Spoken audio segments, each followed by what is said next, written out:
Jama Mboka, peace to everybody that will be tuned in to the live stream or catching the replay. For anyone that's out there tapped in right now, like the show, share the show, tell a friend. We're actually live. We're going to get into a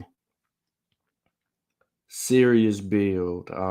This conversation is something that needs to be had, especially in the midst of the turmoil that's developing on the continent of Africa and the push for unification among African nations as they strive to um, resolve some things independently among themselves, potentially among themselves, that would give them an opportunity to not face a second colonization. If anyone is familiar with what's going on in Africa right now, as far as the moves that have been made on the continent and the influences of outsiders uh, that are entrenched in and basically recolonizing, it's evident. If you look, you see China's presence is there. Um, Initially, they weren't the people who colonized Africa first, but you still have other European powers that refuse to leave the continent. You have, you have the in South Africa, you still have those Europeans down there that refuse to leave. They feel like they've been there for a few hundred years or whatever the case may be, that they're native to the continent now, and that's furthest from the truth.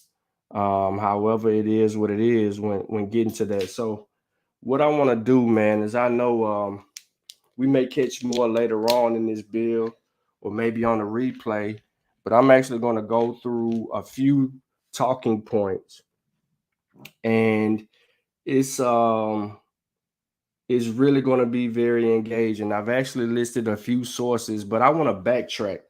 I want to go to a presentation that I did on the Mossy Warrior Clan show years ago, like when I very first started doing presentations. And I want to notice it's on Google Slides. So, uh, yeah, it's a different ball game. So I want to go back to this presentation and I want to kind of look at a couple of things to bring people up to speed and then transition into uh, the build. Trust me, I have something in store that's going to probably light a fire under a few and inspire a many, hopefully. But as we African Americans are searching to actually clear up our identity, facing a different type of uh, Eurocentric ideology, others are still facing colonial rule. So um, we can get away from the quote. I want to bring up, like I said, a couple of slides out of this. Out of all the continents on Africa that was colonized, Ethiopia and Liberia are the only two who were the exception. Although there was some type of European presence in Ethiopia earlier on, we know that ended up turning out not to bode well, and they couldn't really conquer Ethiopia. So Liberia just so happened to be some soil that was provided an escape route pretty much. And I don't want to get into the Liberian thing because the continental Africans, they don't see it the way that it was projected toward the African Americans as far as the whole Liberia thing. But never in history of Africa did so many changes occur and with such speed as it did between 1880 and 1935. Remember that 1880 and 1935 is 20 22.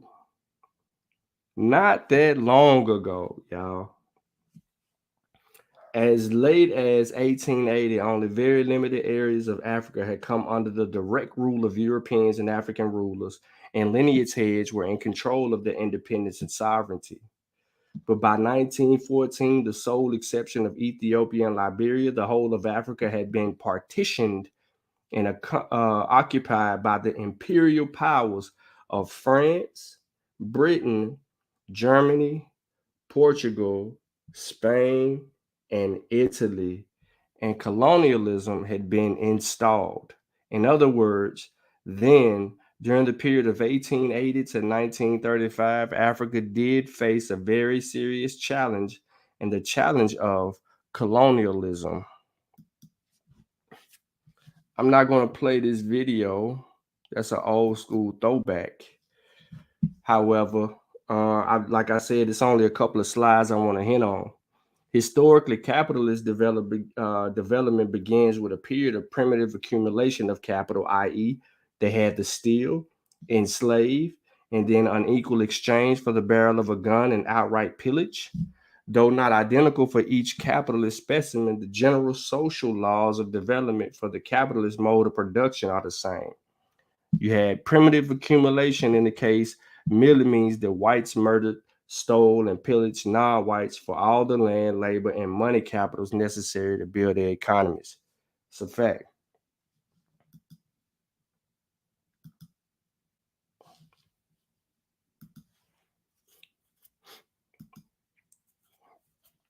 Now, I don't want to deal with that. I want to show this video right here, though. This is a brief history of European colonization of Africa. And it's going to show you the spread. This divide can be traced back to the late 1800s, during what was called by the imperial European powers the scramble for Africa. Colonization was motivated by the European hunger for African resources. A subsequent exploitation of the African people and the uprooting of their spiritual values by Christian missionaries would leave a permanent European stamp on the continent. The mindset is the barbarians are backward and inferior, and for their own benefit, we have to uplift them and civilize them and educate them and so on. The psychology behind it is kind of transparent. I mean, when you've got your boot on someone's neck and you're crushing them, you can't say to yourself, I'm a son of a bitch, and I'm doing it for my own benefit. So what you have to do is figure out some way of saying, I'm doing it for their benefit. And that's a very natural position to take when you're beating somebody with a club. Britain cut the largest piece of African cake from Cairo to Cape Town, in addition to Nigeria and a few West African regions. It was also the British Empire that in 1894... Let me rewind that back for our dear brother Sheffrin. Let me rewind that back for our dear brother Sheffrin, the British lover.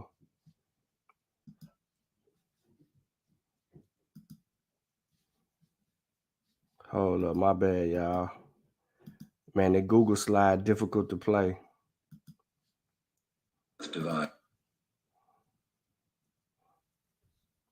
But you heard what he said, and he was being very direct.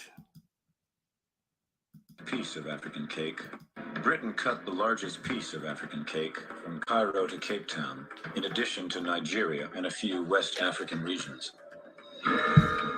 It was also the British Empire that in 1894 imposed an arbitrary boundary around the many diverse ethnic groups and kingdoms that would make up Uganda.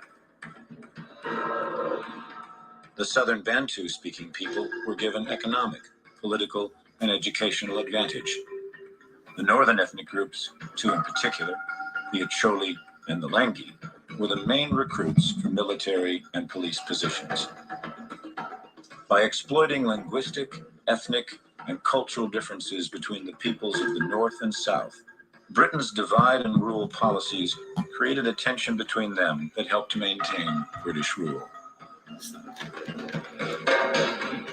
The French took an east-west slice of the continent as well as Madagascar. The Belgians took Rwanda, Burundi, and the Congo in what Joseph Conrad called the vilest scramble for loot that ever disfigured the history of human conscience. Slave labor took over 5 million lives. In Rwanda, Belgium entrenched the idea of the Hutu as a workforce and the Tutsi as extenders of Belgian rule. The politicization of these two cultures would profoundly contribute to the genocide of 1994. In Sudan, the British ruled the Arabs in the north and the blacks in the south as separate colonies, only to combine the areas before independence in 1956. The result has been relentless civil war, the Darfur massacres being the latest tragedy. The Portuguese decimated Angola, Mozambique, and Guinea-Bissau well into the 1970s. The Italians took Libya, Eritrea, and Somalia. The Germans added Cameroon and Tanzania and committed the first genocide of the 20th century against the Herero people.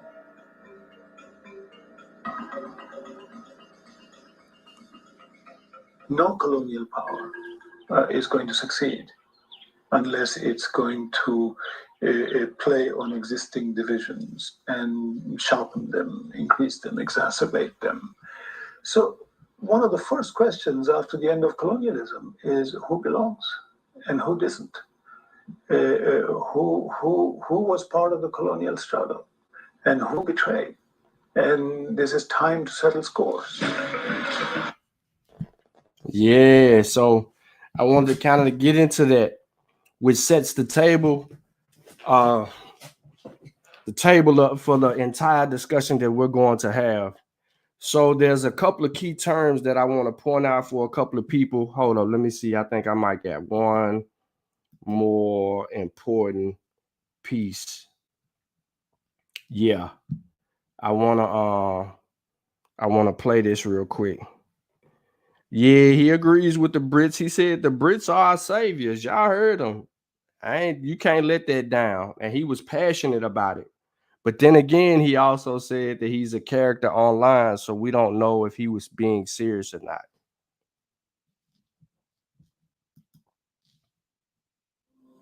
Well before the Europeans arrived, the area that was to become Nigeria had vast resources, almost 1 million square kilometers at the heart of West Africa.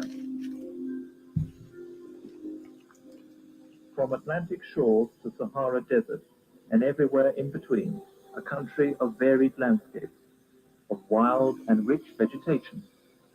In the south, a vista of swamps and lagoons, creeks and waterways.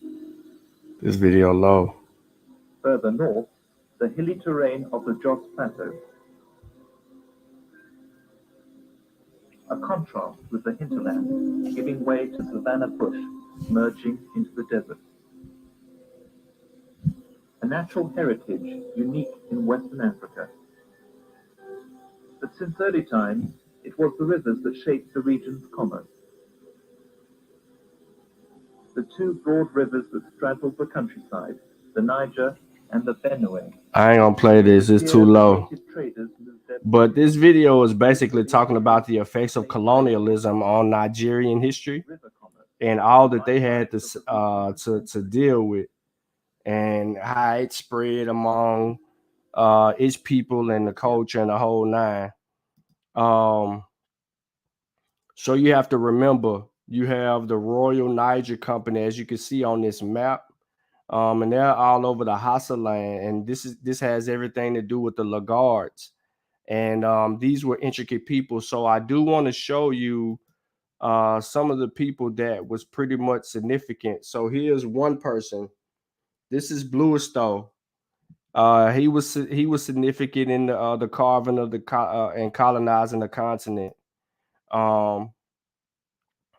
And he did his thing, and he was responsible pretty much for his role in it. As you can see right here,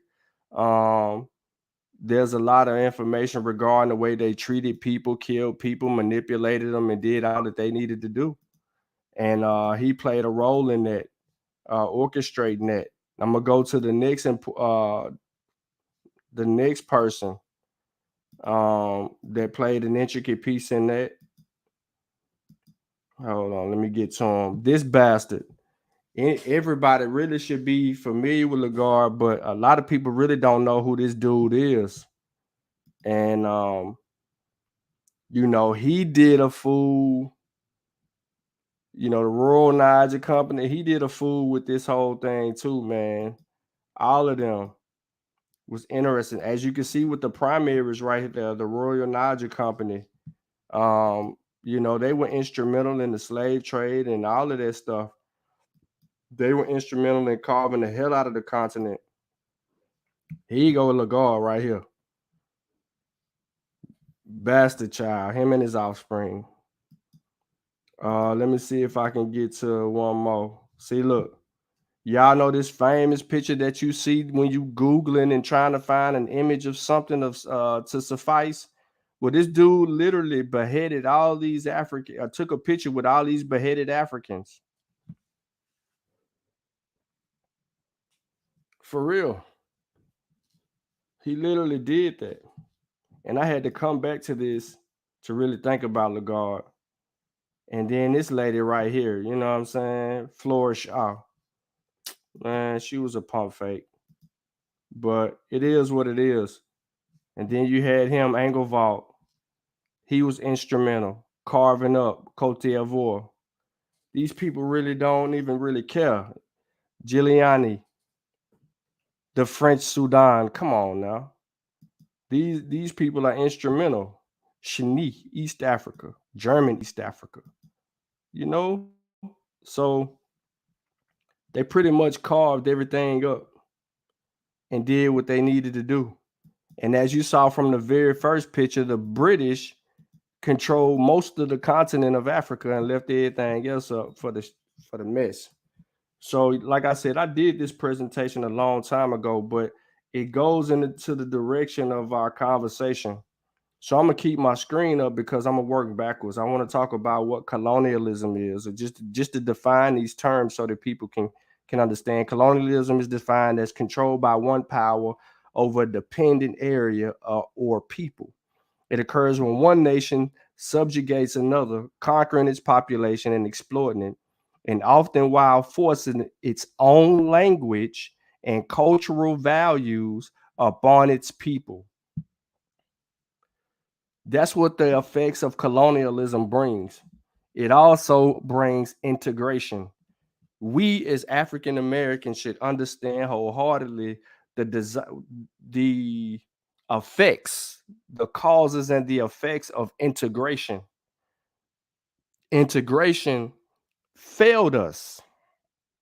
We wanted to be so much like them and so equal to that a lot of businesses that we developed using cooperative economics among ourselves, we ended up giving that away to integrate, and we saw the brunt of that.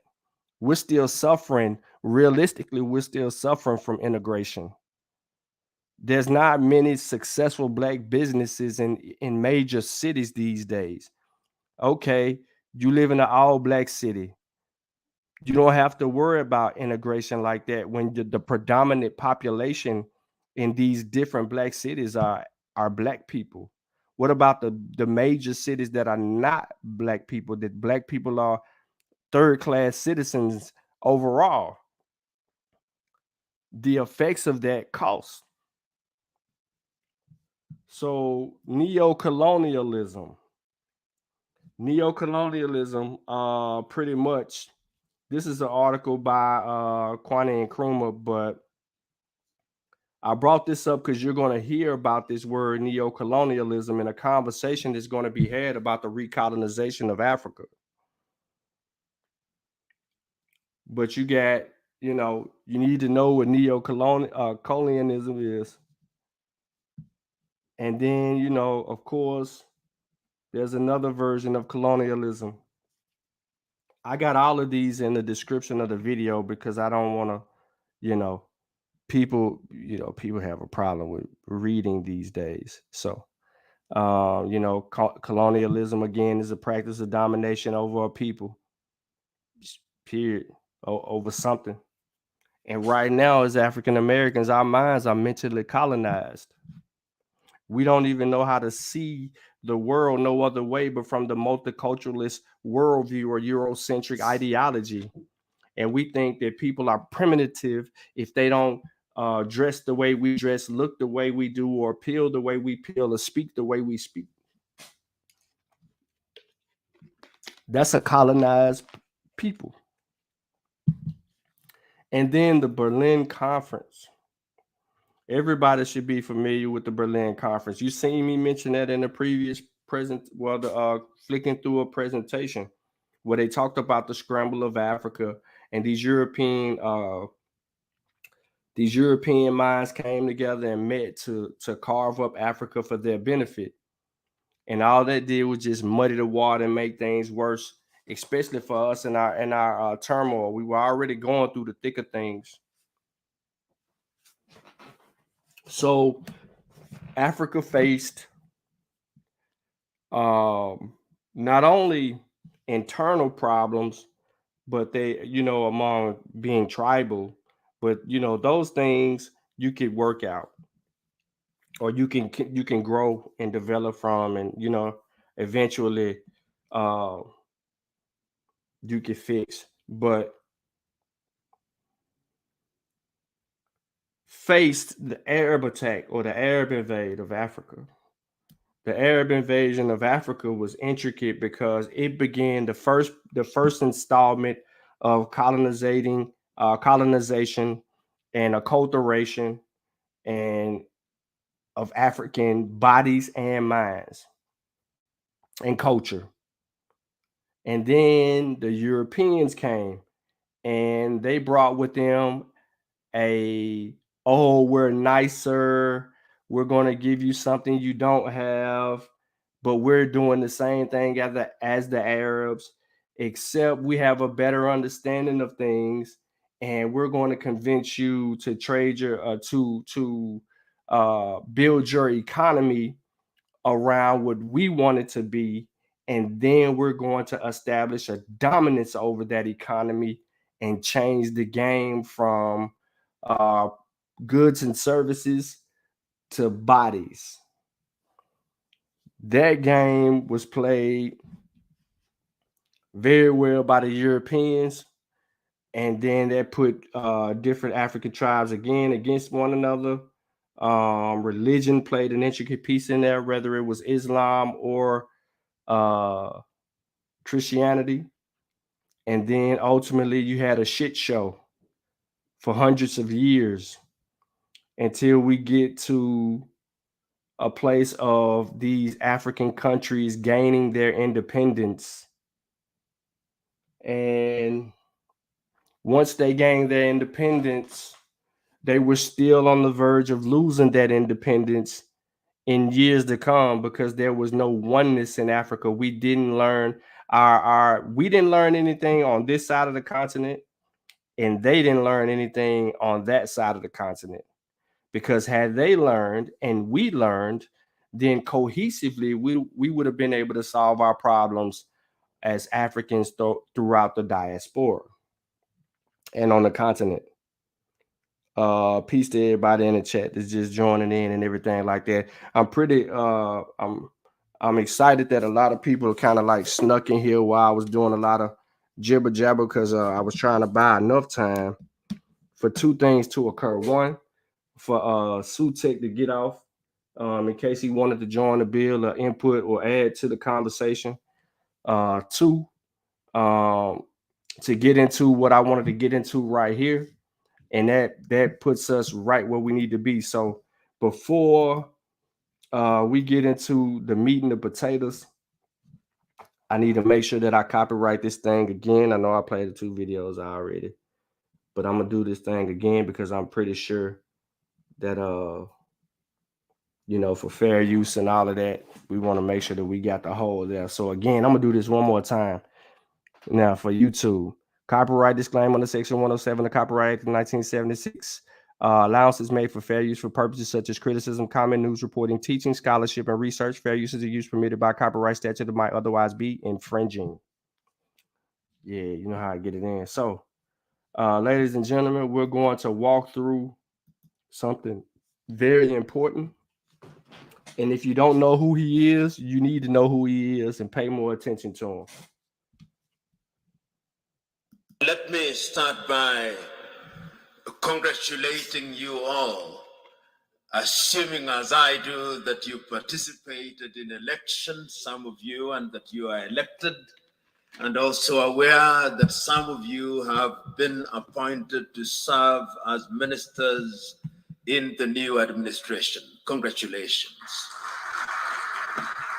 And also permit me to thank the Office of the Prime Minister for inviting me to share my thoughts with you on a subject that I think is very important, not only to the federal government of Ethiopia, but to the people of Ethiopia and by extension, the continent of Africa.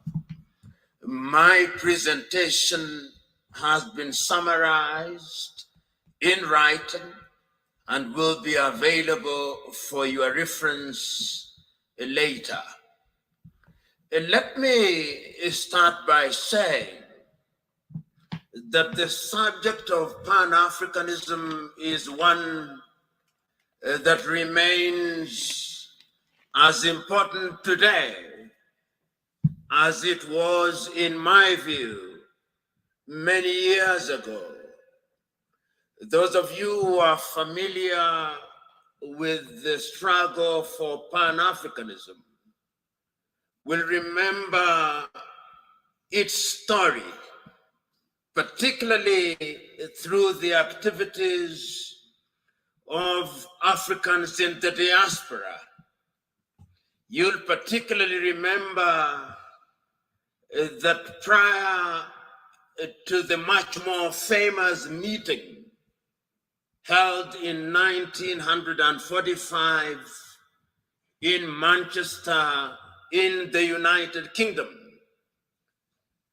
Africans in the diaspora, particularly in the Caribbean, in Trinidad and Tobago, in Jamaica, were very particular about having connection with the continent of Africa. You'll remember that they had many meetings, and you'll be familiar with some of the names, such as Sylvester Williams from Trinidad and Tobago, such as Marcus Garvey, and his call for Africans to go back to the mother continent. And you will also remember African Americans such as W.B.E. Du Bois, who was very active in the process of liberating the African Americans from the clutches of slavery and discrimination, and who also played a very critical part in the struggle for decolonization, culminating in the 1945 meeting, which for the first time was attended by Africans who later played a critical role in the struggle for decolonization. Of course, Ethiopia does stand out to the extent that it was never successfully colonized. There was limited occupation, and you are familiar with that history. Therefore, it is not mine to educate you on your own history, but you are familiar with it. But it must concern us, particularly at this time, And I hope during this conversation, I'll be able to demonstrate why, in order for us to understand the present, we must understand the past, which will also enable us to have a glimpse on what the future holds. And one of the speeches which is seldom referred to is a speech that was delivered in the year 1906, in the month of April, by a South African called Pixley Kaisaka Seme. And it is instructive that Pixley Kaisaka Seme was the first president of the African National Congress when it was founded in 1912. When Pixley Kaisaka Seme delivered that speech as a student at the University of Columbia, his title was The Regeneration of Africa. And what he was talking about at that time was an Africa that had borne the brand of slavery and was laboring under the pain of colonization. Pixley Kaisaka Seme reminded his audience on that day that when the European powers assembled in Berlin in 1884 through to 1885, they agreed to divide Africa into spheres of influence for purposes of exploitation, so that the Germans had their share. If you remember, the Germans were present in what we now call Namibia. They were present in what we now call Benin, but was then known as Dahomey. They were present in what is now a part of Ghana, which was then the Togoland, the Volta area. The Belgians were present in Rwanda and Burundi, and they were also present in what is now the Democratic Republic of Congo. The Italians, to the extent that they could, tried to occupy Ethiopia and Eritrea, and were present in a portion of Somalia. The British were present, of course, in Uganda, in Kenya, in Nyasaland, in Rhodesia, and in Nigeria, and in many other places. The French, of course, were also present. And all these powers, even the Spaniards, were present in Equatorial Guinea, as were the Portuguese. And the whole idea was to use the resources, both natural and human, of the African continent, so that the partition of Africa was one that was designed to benefit the European powers. The partition was arbitrary. If you look at the nation states that we now have, or is it states that we now have with many nations in them, every other African country that we are talking about now is struggling to be a state. All of them, without exception, all of them.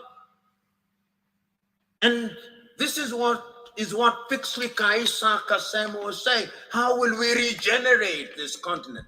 And it's instructive that he was talking at a time when the entire continent of Africa was under colonization, excluding Liberia and Ethiopia, all of them. And therefore, when in 1945, Africans were represented in Manchester, Kwame Nkrumah was present at that meeting, Marcus Garvey was present at that meeting, Jomo Kenyatta was present at that meeting, Obafemi Awolowo was present at that meeting. The drive was to decolonize Africa. And one of the things that amazes me is that at that time, these individuals did not have the internet, they did not have WhatsApp, they did not have the kind of communication that we have now. But it is amazing at how they were communicating. Even air transport was not as it is now. I was just recently reading the activities of one of the greatest Africans who, in my view, ever lived, and whom many people do not know about, the great Ghanaian James Emmons Kwegyir Agri, normally referred to as Agri of Africa, and how he traveled from the United States and went to many countries in Africa, traveling by sea and talking about why Africa should be united. And that was Pan-Africanism, the Pan-African spirit at that time. Of course, we then went into the era of decolonization. And the spirit again was one which was consistent. You had people from the Caribbean participating in the struggle in that regard. People like W.B. Du Bois saying that Africa must be free. A little later, people like Martin Luther King Jr. and people like Malcolm X talking of George Padmore, talking about how Africa should be liberated and we should work with people in the diaspora. And then the agitation was there that we must regain our independence. And famously in 1949, Ghana's Kwame Nkrumah said, "Seek ye first the political kingdom, and the rest will be given unto you." And I dare say that the rest has never been given to us. And even if it is coming too slowly. But it is instructive that at that time, the spirit was about the continent of Africa. We were conscious, the leaders were conscious that Africa decolonized without unity would remain weak. And of course, Africa is weak. The weakest continent on earth is this continent in which we are, our continent. Before we go further into this, he actually has an excellent point that the continent of Africa is the weakest continent on the planet. And that's because you have all eyes on Africa. All eyes on Africa. Not your eyes. Everybody but your eyes is currently on Africa. I do want to pull up a person that he just mentioned, who was a great person that's seldom talked about. And I'm going to zoom in just so everybody can understand who he was referring to in case you did not understand what he was saying when it came to the name. But Dr. James Emin Kwegyir Agri, often known as Agri of Africa, he was an African intellectual, missionary, and teacher. He was born in 1875, the Gold Coast of Ghana. He was an excellent scholar, committed to Christian. By the age of 15, he was a sole control of Aburu Dunkwa Village School.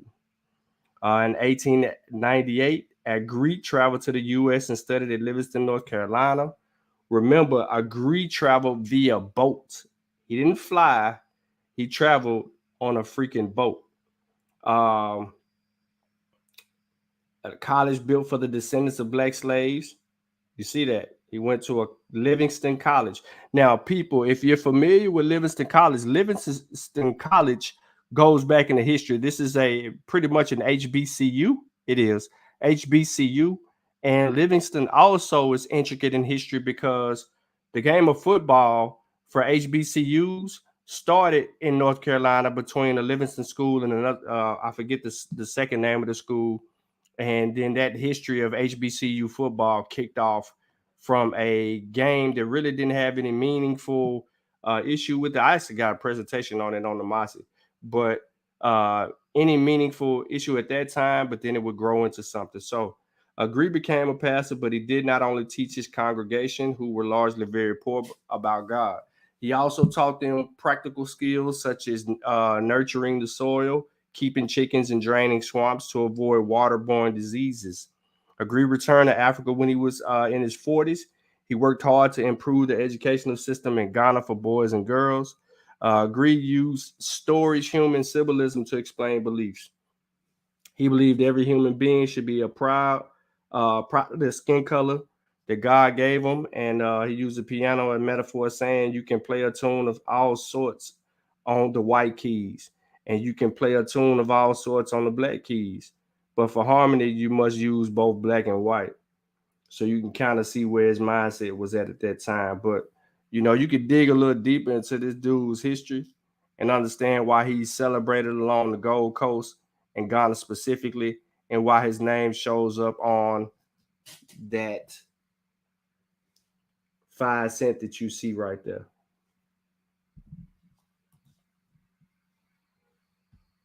But let's get back to the excellent point, and I'm going to rewind it back just so people can fully understand and comprehend what he just said.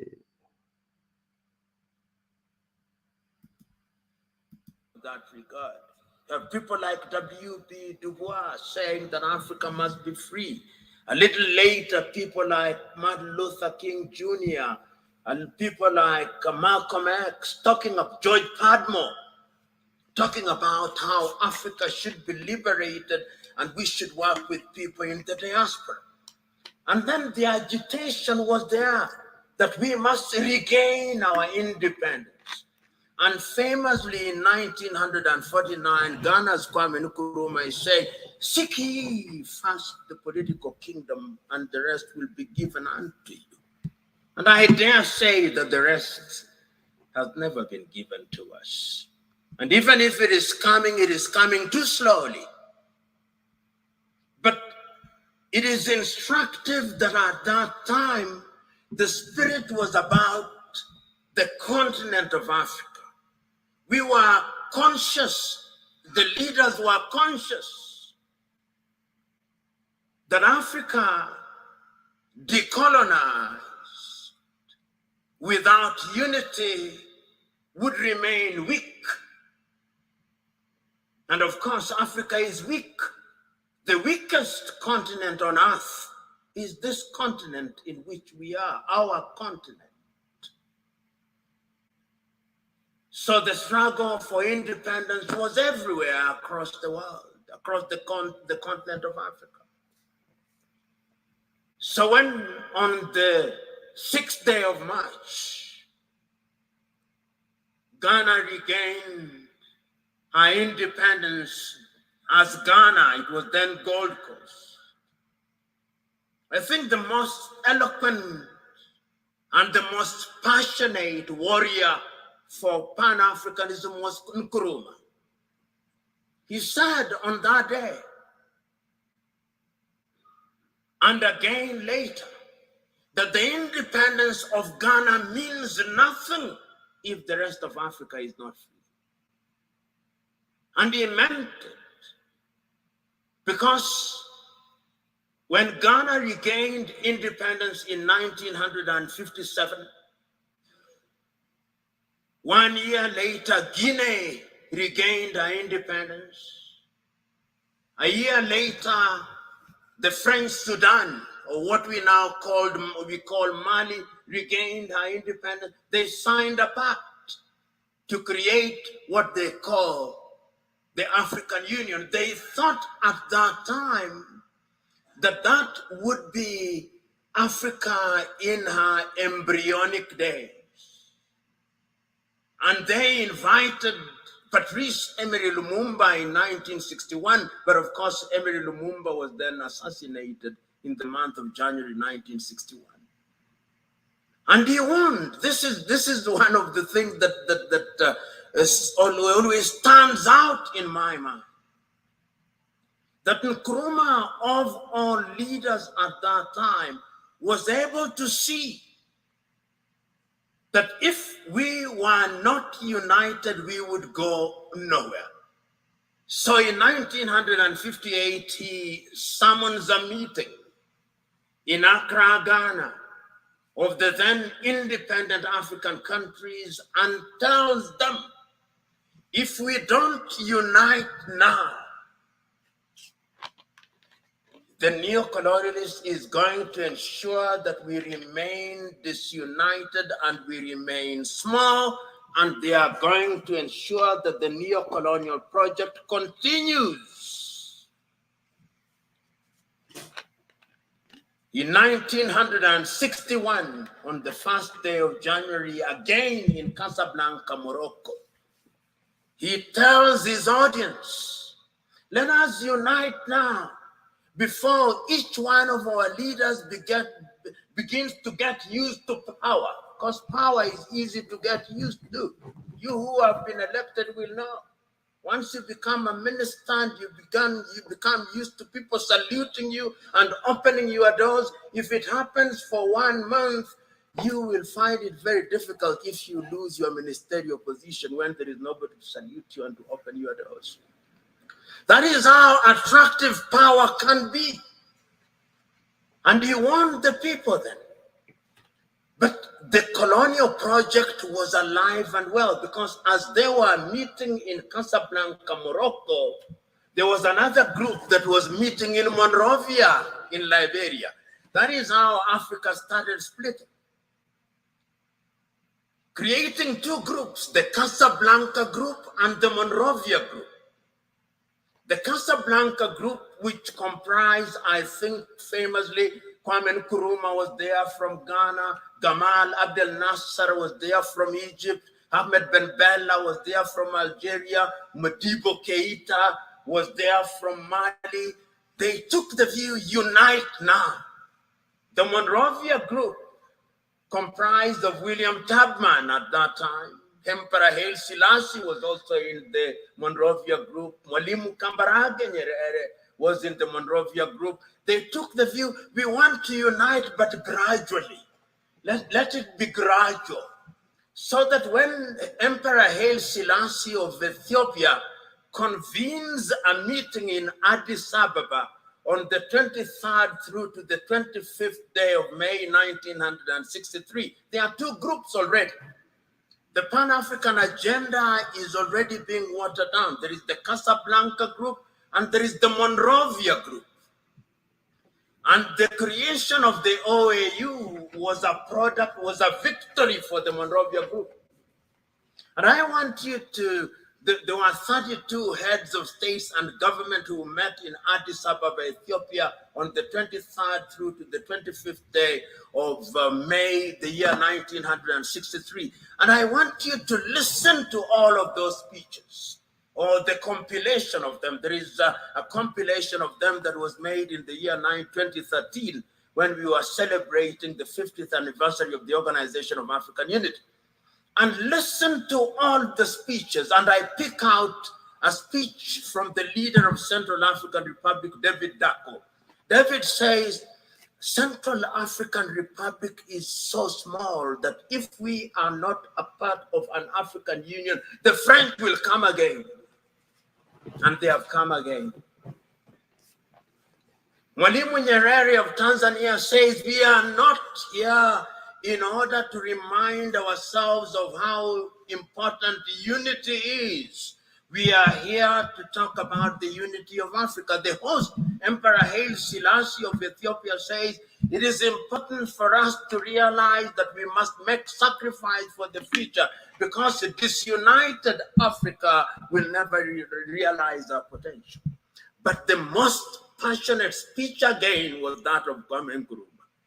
He tells them, let us not live here without one government, without one army, without one currency, and without having chosen a capital. And I propose that the capital of the new Africa either be located in Bangui in Central African Republic, or Leopoldville, now Kinshasa in the Democratic Republic of Congo, but I'm open to any other suggestion. And let us leave here once we have put together a council of foreign ministers in order to begin to work towards an African Union. That is Kwame Nkrumah. Nobody listened to him. We ended up with the OAU. And the story of the OAU can be told and retold. Some say that it was a toothless bulldog. Others say that it was not even a dog. But whatever it was, it cannot be denied that it made a contribution to the process of decolonization of the continent in many ways, complete with the establishment of the liberation unit of it, which was headquartered in Dar es Salaam in the United Republic of Tanzania, which was spearheaded the decolonization of quite a number of countries at that time. But the point that I'm making is that the Pan-African spirit at that time was about a united Africa. Because you will remember at that time that France never wanted to leave and has never left. It is always instructive that when the French left, they formed an organization called Organization for French-Speaking Countries. The British also created their own Commonwealth of independent nations. But what is instructive is that the Queen is always the head of those independent nations. Never understood that. Perhaps the presidents do. The Portuguese, of course, you know, never left easily. Until 1980, when I was an adult, they were still fighting in Mozambique, in Cape Verde, in Guinea-Bissau, in Angola, and in Mozambique. The apartheid regime, of course, only left in 1994, and I wonder whether they have left. That is Africa for you. So that the fears of Kwame Nkrumah that if we were not united, we would have problems, started haunting us. He said that if we are not united in the Pan-African spirit, what is going to happen is that the imperialist is going to control us. They are going to emphasize our ethnic differences. And they are going to ensure that we begin fighting amongst one another. And as we do so, they are going to exploit us. And they started. In January 1961, they assassinated Patrice Emery Lumumba, and Congo has never been the same again. In 1963, they assassinated Sylvanus Olympio in Togo, and Togo has never been the same again. Then there were coup d'etats. Kwame Nkrumah himself, in 1966, eliminated via coup d'etat all his writings, all his speeches banned, never to be read, never to be listened to until 1972, when Ignatius Kutu Acheampong rehabilitated him. Ahmed Ben Bella in Algeria, gone. In Nigeria, Nnamdi Azikiwe and Abubakar Tafawa Balewa, gone. In Mali, Modibo Keita, gone. In Chad, everywhere, coup d'etats. Here in Ethiopia, 1974, if I'm not wrong, coup d'etat and the emergence of the Derg regime. In East Africa, Uganda, coup d'etat, mutinies in Kenya, Uganda, Tanzania in 1971. All orchestrated because we were disunited and we were weak. The predictions of our forefathers and founding mothers that disunited we would remain weak came true. That is the history of it. So that today, when we talk about the African continent and we talk about Pan-Africanism, we must understand it in the context of that history. And you will remember that it is not as if Africa never realized or never recognized that our weakness would be in our disunity. We did. We did. Because regionally, we were trying to integrate. We were in the East African community, we were creating the East African community. In South Africa, we were creating SADC. In West Africa, we were creating ECOWAS. In Central Africa, we were creating the Organization of Central African Communities. In the North, we were creating the Maghreb. Even in this region, we were converting IGAD into something in the nature of an economic community. We were creating COMESA. We were aware that Africa could only operate and operate meaningfully if we were integrated. I want to stop right there real quick, because I want to talk about a little bit about what he's getting into when you're talking about values, production, and power. And you'll hear the production coming up in a second.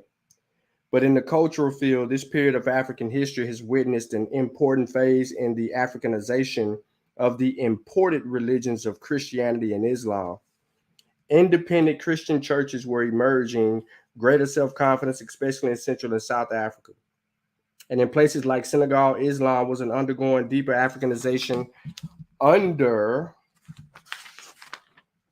local legacies like that of Amadou Bamba of the Mauritians. In the field of language, as we shall see, Africa has been up against the role of the imported European tongues and up against the Latin and Roman alphabet in relations to the codification of national tongues. Curiously enough, Africa in this period did not witness the same militancy in linguistic nationalism as it manifested in political nationalism. There's been less African resentment of the paramountcy of European languages than there has been of the supremacy of European political sovereignty. In fact, apart from Ethiopia, Somalia, Tanzania, and Arabic-speaking Africa, linguistic nationalism is a much weaker emotion in Africa than, say, in post-colonial Asia. As we shall indicate later, Africa is prepared to tolerate linguistic dependency in the period more readily than it seems prepared to accommodate political neo-colonialism. Or are they? I know I'm joined, I think, by Brother Sutek, and I don't know if Brother Chavis, T'Challa, Satepenra, or Kofi is on. But if anyone has something that they want to actually build on right now, man, this is an important time, especially dealing with what we're about to deal with.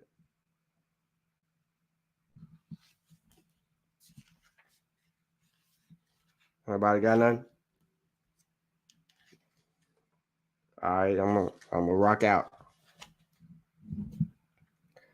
So in the poem, Who Are Africans? It says, you are not a country, Africa. You are a concept fashioned in our minds, each, to hide our separate fears, to dream our separate dreams.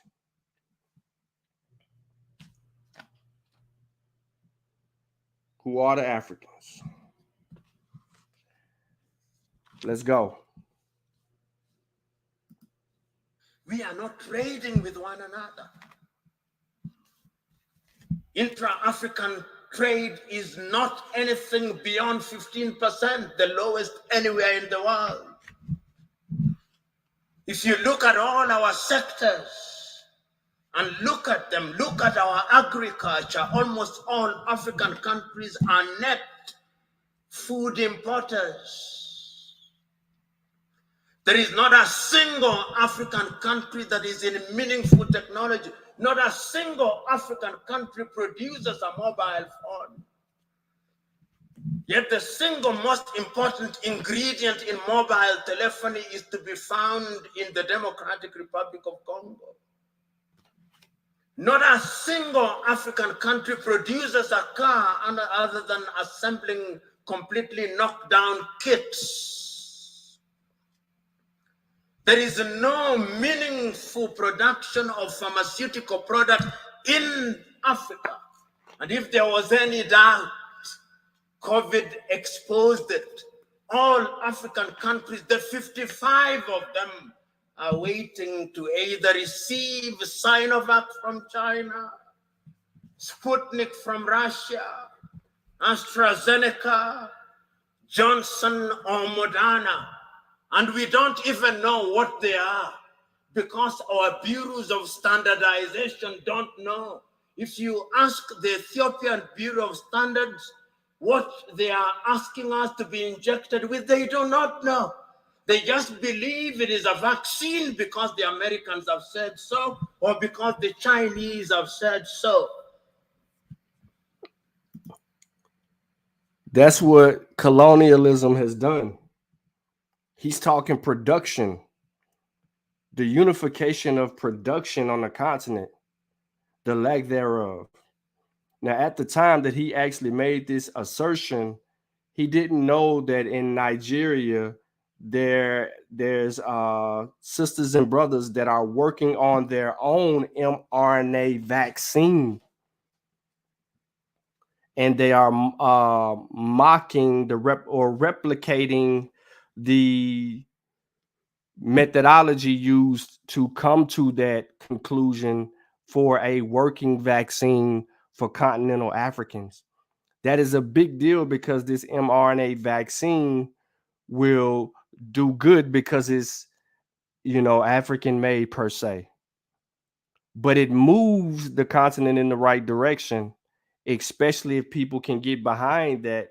And as much as Professor Lumumba just stated, they need vaccines because people don't know that they're undercounting and things of that nature. And Africa's really got some issues on its hand regarding the pandemic, and they ain't shy about getting vaccinated. They're not playing these games that other people play. They're trying to resolve their issues as quickly as possible. So, I think Sutek, you here?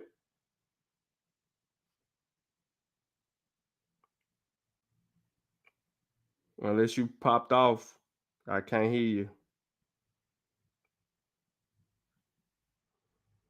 But these are the things that they're looking at to try to overcome and build on, and that's needed. Creating cause, vaccines, moving into more of an space age per se when it comes to technological advances. But that doesn't necessarily mean that they have to do everything that people in the West do. Africans have a unique way of expressing themselves, and that identity should always be whole. You shouldn't try to be more Western than the West, or more Christian than the Christian European, or more Arab than the Arab Islamist. That should never be the case. But what has happened is we, in our identity crisis, whether it's on the continent or in the diaspora, have succumbed to that. And now everybody's pretty much paying a price. We might not think that we're paying a price, but ultimately we're still paying a price. Africa is weak, so that even this magnificent edifice, I suspect, has not been erected by Ethiopian engineers. When I see the signage in Chinese, I suspect it is the Chinese. That is how weak we are. That is the reality of our mother continent. It is because we are politically weak, we are economically weak, socially we are disorganized, culturally and spiritually we are confused. That is the continent in which we are today. And the question, therefore, what would we do continentally in terms of trade? In 1980, under the Lagos Plan of Action, and some of you have been ambassadors, some of you, you are now serving cabinet ministers, you will grapple with this on a daily basis. Under the Lagos Plan of Action, Africa sat down in Lagos and said, we are going to improve trade amongst ourselves. 1980, Lagos Plan of Action. Did we do it? No, we did not do it. We did not do it because the European Union was instead engaging us under the African Caribbean, the Lomé Convention of 1975, or the Cotonou Convention of 2000. Africa remains the only continent which is described as Anglophone. In Kenya or Uganda, where possibly only 20% speak the English language, we are Anglophone. In French, former French colonies, they are Francophone. In former Portuguese colonies, they are Lusophone. In some Arab countries, they are Arabophone. That is who we are. So, when the OAU met in 2013, they asked the question, what happened to the Pan-African spirit?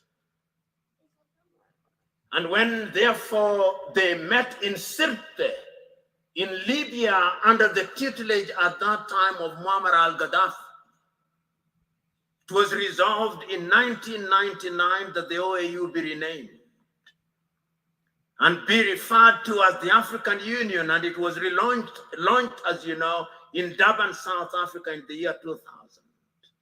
But one of the most important things in 2013 was the speech of the then chairman of the OAU Council, Nkosazana Dlamini Zuma, here in Addis Ababa in Ethiopia. And I want you to read that letter, which I'll paraphrase, in which she writes an imaginary letter to Kwame Nkrumah.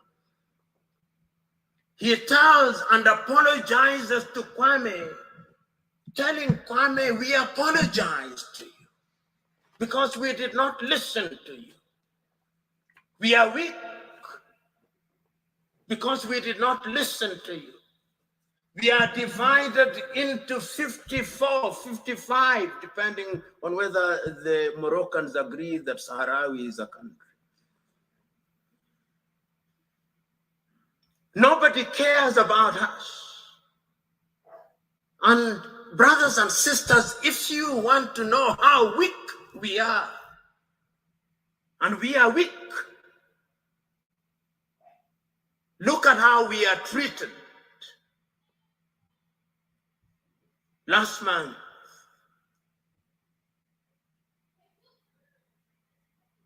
the world met in New York. The General Assembly. When African heads of states and government are speaking, the hall is empty. Nobody bothers because they are saying nothing. Even if they are saying something, it is something that can be ignored. Compare when an African head of state and government is speaking and when the Prime Minister of Little Israel is speaking. They will listen because we are weak and disunited.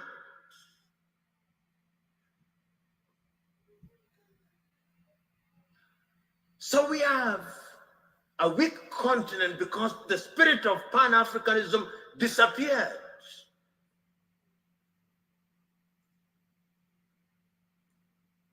So the question that we can ask, what is the state of Pan-Africanism as we speak today? The African Union, which is weak,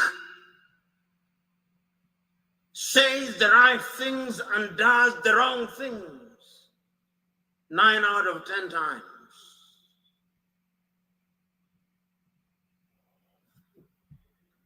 And what are the critical areas in which we are weak? We are weak politically because nobody listens to us. On the 3rd day of March, 1900, on the 6th day of March, 1997, Mwalimu Julius Kambarage of Tanzania, speaking in Accra, Ghana, on the occasion of the 40th anniversary of the independence of Ghana, said, the speech is entitled, "We Unite or We Perish." And Mwalimu says,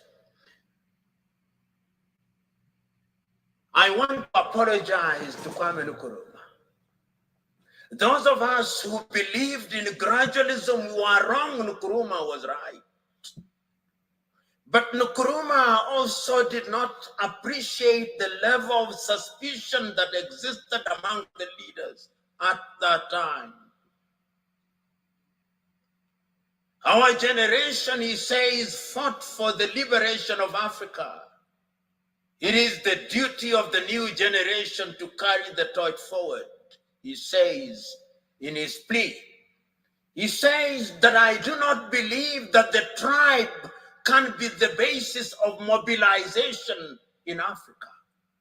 And he said that as I travel along across the world, people do not care about our Tanzanianness or our Ghanaianness or our Kenyanness or our Ethiopianness. In their eyes, we are all Africans. And perhaps that is what we should use as the building block in order to talk about African unity. But we are not being naive about that unity. Because sometimes when we talk about Pan-Africanism and about African unity, people think we are being too simplistic about it. No, it is not being simplistic and being naive. It is recognizing that as long as we remain the way we are, then Africa in the next 25 years will be recolonized. You know, what is the state of Africa as I speak now? What is the state of your continent as we speak now? Because of our disunity. Because when we are disunited, then it is good for Europe and America. Look at the state of your continent as I speak. Conflicts of one kind or another. I'll name the countries just for you to know how bad it is, because that is how it is. Go to northern Mozambique. The gas that is there cannot be produced because there is conflict. Northern Mozambique. Go to Somalia. Conflict. Here in your motherland, conflict. Go to South Sudan, conflict. Go to Sudan, conflict. Go to Libya, conflict. Go to Central African Republic, conflict. Go to the Democratic Republic of Congo, conflict. Go to Burkina Faso, conflict. Go to Mali, conflict. Go to Chad, conflict. Go to Niger, conflict. Go to Cameroon, conflict. Go to Nigeria, conflict. Do I go on? That is the state of the continent. So that even when we talk about intercontinental trade, you tell me, can you drive from Addis Ababa to Dakar in Senegal? Unless you are a daredevil himself. Which group will not kidnap or ambush? That is the state of the continent because we are weak and disunited. I fly from Nairobi, Kenya, for 1.5 hours. I come from the shilling zone. I go into the birr. 33 currencies in Africa. 33 currencies. None of which is used to conclude transactions anywhere. I come to Addis Ababa, Ethiopia, and I show my shilling. They say, what is this? But let me show the dollar. Oh, this is it. Let me show the euro. This is it. 80% of transactions in Africa are concluded outside of the continent in dollars. So you may have the Central Bank or the Federal Bank of Ethiopia, or Mickey Mouse. You may have the Central Bank of Kenya, Mickey Mouse. You may have all these 54 central banks useless because we are not playing in the real league, we are playing in the small league. That is the state of the continent. So as you have the honor and privilege of serving in the government of Ethiopia, and as you think about integration, that is the continent in which you are now weak. That is the state in which we are. I watched a woman from Nigeria who had been rescued from the Mediterranean around Lampedusa saying, I will not go back to Africa. Even if I die in the Mediterranean, I'll try again and again. What is it that can make a human being say that I do not want to go back to my home? But the natural instinct of a human being should be that you want to go home. It's because we are weak. Let me conclude by looking at Africa in the future. What is the state of Pan-Africanism?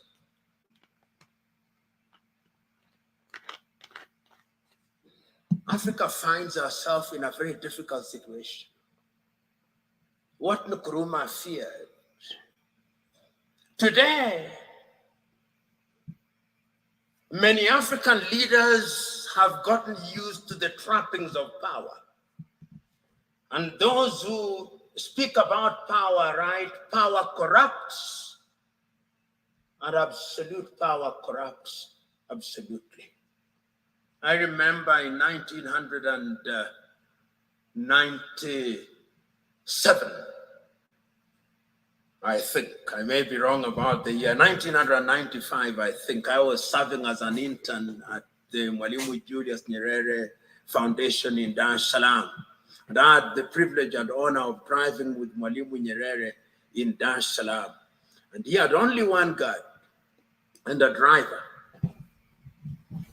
And he stopped at the few traffic lights and only moved when the traffic lights moved. And I asked him, Mwalimu, how did you leave power? He said, oh, when I said I wanted to leave office, there was no shortage of people telling me, don't leave us as orphans.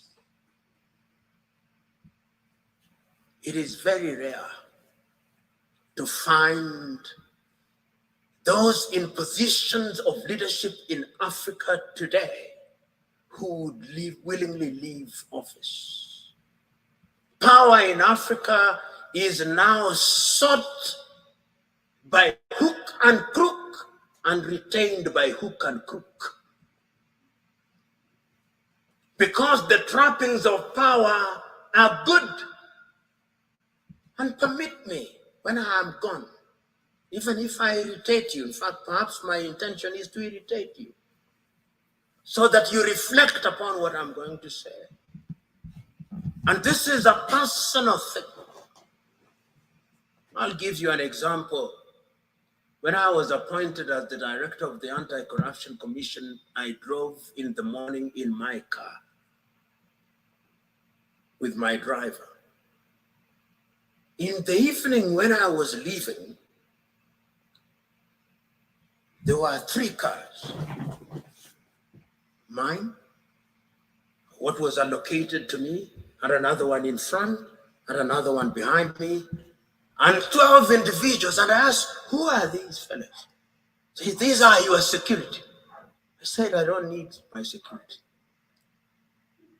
I don't need 2 cars. I only need 1 car. Because this thing you call security, this is spectacle. And throughout the period that I served, I had only 1 security and 1 car. And I say this because it is in the nature of power to make you use the things that you don't need. And once you get used to them, then without them, you feel empty and lonely. And you will find them. You'll be told, and many of you will love them. They are good. When doors are opened for you, they are good. When you occupy front seats, it is good. When you are addressed Your Excellency, it is good. When you eat the best food, it is good. When you have security, it is good. But it can also dehumanize you. It can also monsterize you. I am asking you today that part of the problem of Africa is that we found human beings and we monsterized them. Writing in 1983, Nigeria's Chinua Achebe writes in a book which I commend to you, The Trouble with Nigeria, which could as well be the trouble with Africa. He says, the trouble with Nigeria is simply and squarely a problem of leadership. As we look at Africa today, I hope that this administration, which has now committed itself to the Pan-African movement, will think in that direction. And this brings me to what I think should be contemporary Pan-Africanism. If you look at the Treaty of the East African Community, the Treaty of the East African Community says that there shall first be a common market, then a common currency, and political federation, which ought to have happened in the year 2010. East Africa Community should have had its first president in 2010. That is now 21 years, 10 years later, there is no such thing. In ECOWAS, it ought to have been the same. In SADC, it ought to have been the same. I hope that with your population of 120 million, because Ethiopia is an economic powerhouse potentially.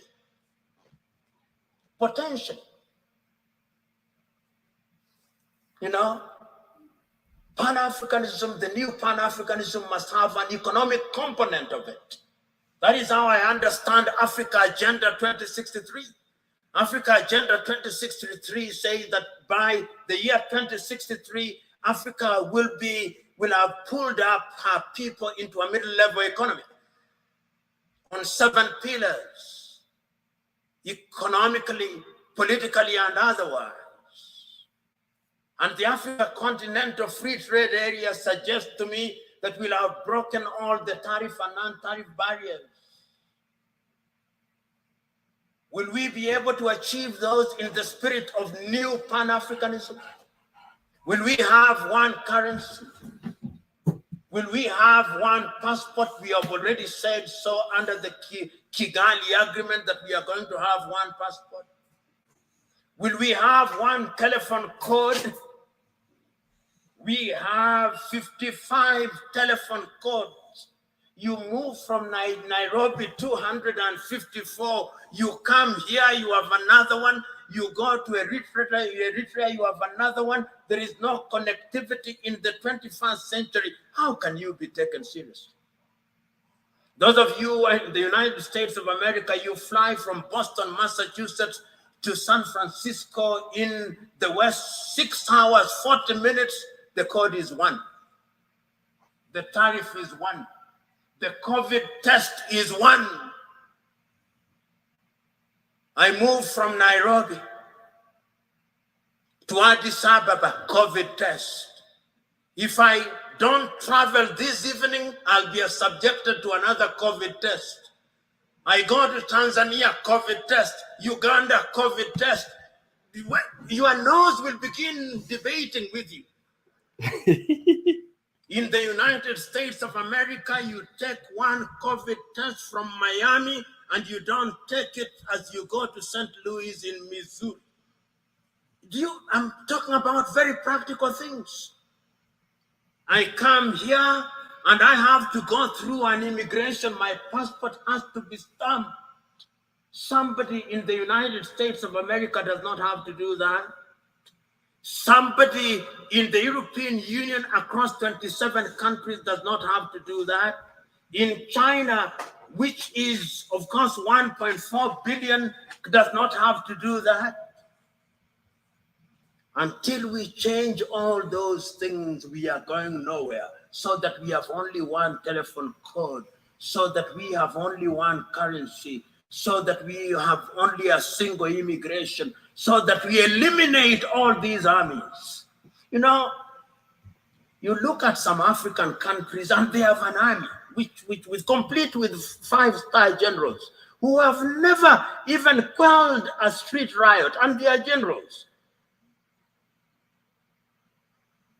Your money goes into maintaining militaries, maintaining embassies that you don't need.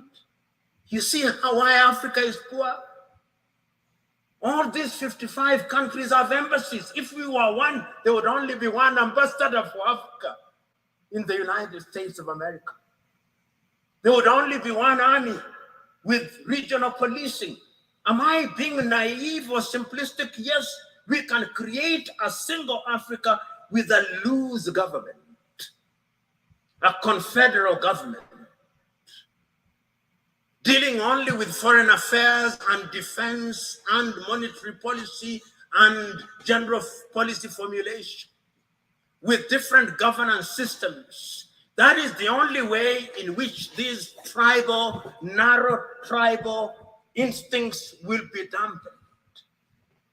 But as long as, and now I want to conclude, if we only see Pan-Africanism as sentimentalism, as a romantic idea about which we debate, and we remain as we are, then this is the Africa that I see. This is the Africa that I see in 25 years' time.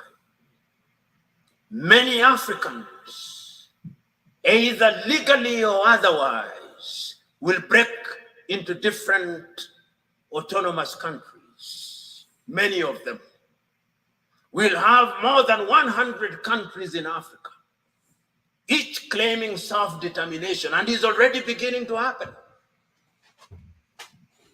Because we will be looking at narrow ethnic agenda as the only way of defining our affairs. Ethiopia will break down, Kenya will break down, Nigeria will break down, South Africa will break down. And look at South Africa. Only last week, the whites in Western Cape in South Africa have delivered a petition to the government in Pretoria saying they want to create their own country. The Democratic Republic of Congo will break down. Libya will break down. The only way in which we can immunize ourselves against all those things is to create a Pan-African nation which allows for self-determination within the nation. And we must redefine terms such as self-determination. Self-determination must mean the ability of a people within a bigger unit to enjoy their culture, to enjoy their tradition, to speak their language. They do it on a smaller scale in Switzerland, those of you who are familiar with Switzerland. And we de-emphasize the presidency, we de-emphasize the prime minister's office.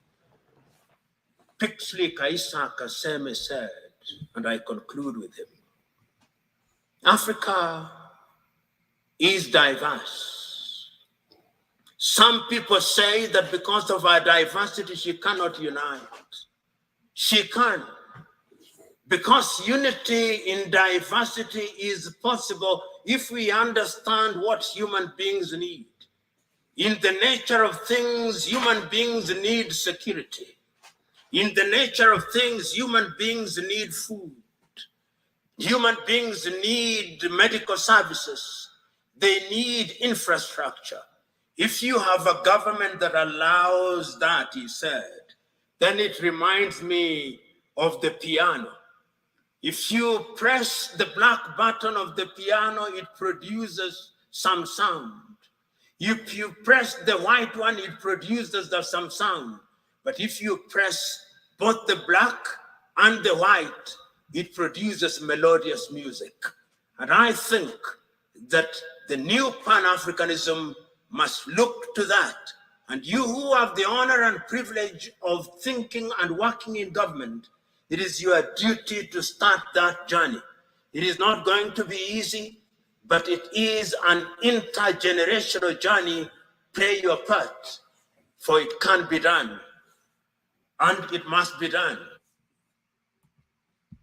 And it must be done. So look, man. It's a pleasure to have you on our studio, Oh, Professor. my bad. Okay, so that's the bill right there.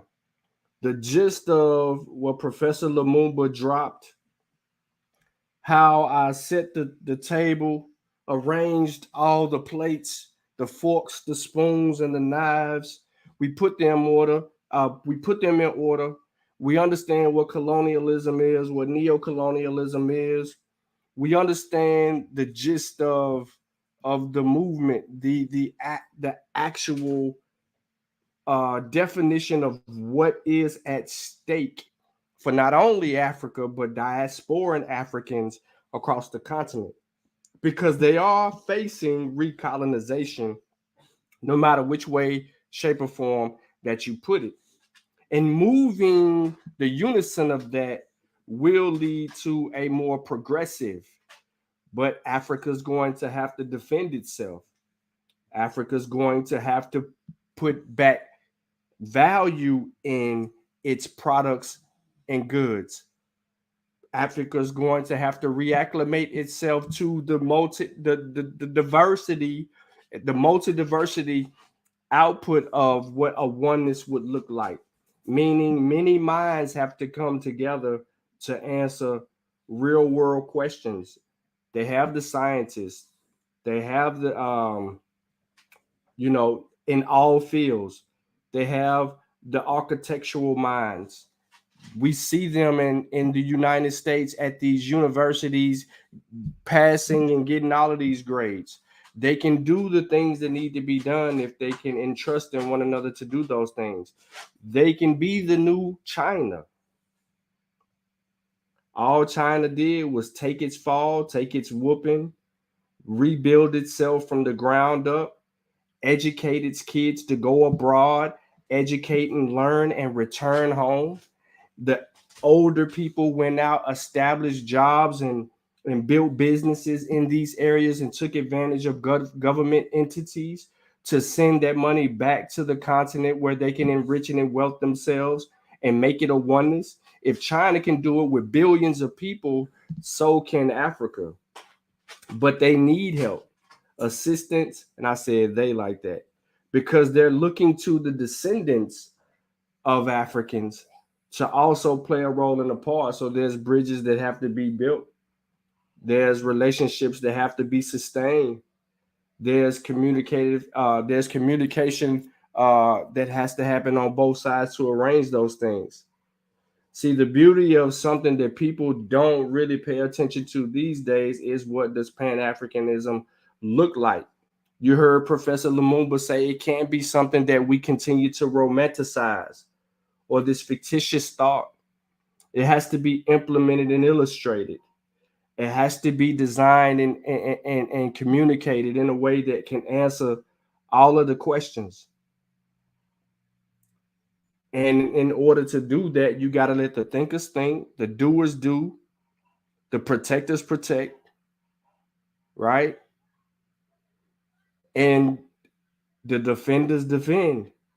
Because ultimately, when you tell someone no, these European powers, these Chinese powers, they're going to feel like they own the rights to whatever it is that's on an African continent. They feel like their sovereignty gives them the right to gold that is not produced in their favor. You want gold? Go find gold in China. You want cocoa? Go find cocoa in the United States. You want all these goods and services. The price got to go up. It's like Fat Joe says, yesterday's price is not today's price. And if they can put back the value and the appreciation of their own goods and services, then Africa can do something very unique for itself and recreate and mold itself in a way to answer the questions going into the future that can give back that power. A united Africa will demolish the rest of this world, and that's something that people don't want to see. Morocco don't have to be included in that. It could be 54 or 50. It could be 53 or 54. Morocco wants to be Arabs. They want to be from the Middle East. They want ties to Islamic ways. A restoration program has to happen. This may be another movement toward that consciousness of African minds, as it once was in the eras of the 50s and 60s and 70s.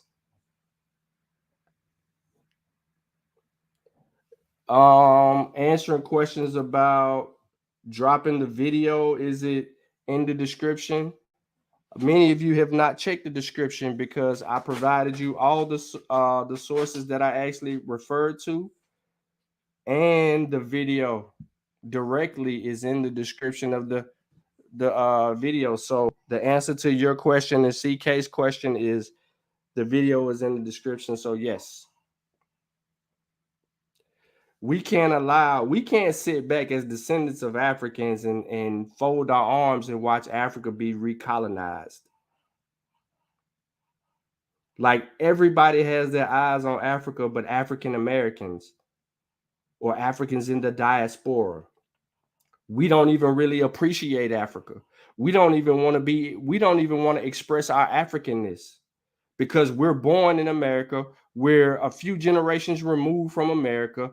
Our identity or culture is American culture, and we no longer know these other things and stuff like that. Yet we are descendants of that.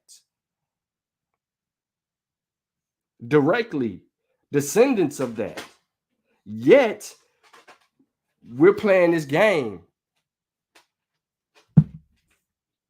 We're playing a game that keeps the confusion up and allows Africa to be in the shambles that it actually is. Because somebody said we need to worry about what's going on over here. So now, since when did we stop knowing how to walk and chew gum? We push the ideology of walking and chewing gum. We feel like that we have a multitude of people that can do the work and move us forward and solve problems. That, if we solve a problem here, that problem that we solve here may solve a problem over there. But we ain't even thinking like that because we don't even know how to solve problems.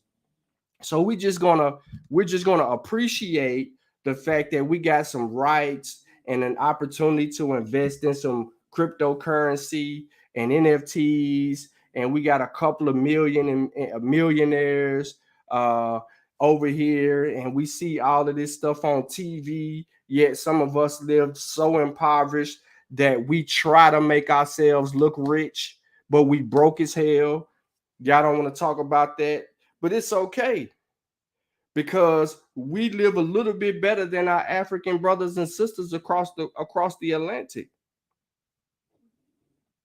We have more technology or access to cell phones and things of that nature, knowing that the key products that go into our cell phones come from the continent. So I want to read something to you earlier that I did not mention when referring to neo-colonialism. Where neo-colonialism exists, the power, exercise, and control is often the state which formerly ruled the territory is in question. But this is not necessarily so. For example, in the case of South Vietnam, the former imperial power was France, but neo-colonial control of the state has now gone to the United States. It is possible that neo-colonial control may be exercised by a consortium of financial interests which are not specifically identifiable with any particular state. The control of the Congo by great international financial concerns is a case in point.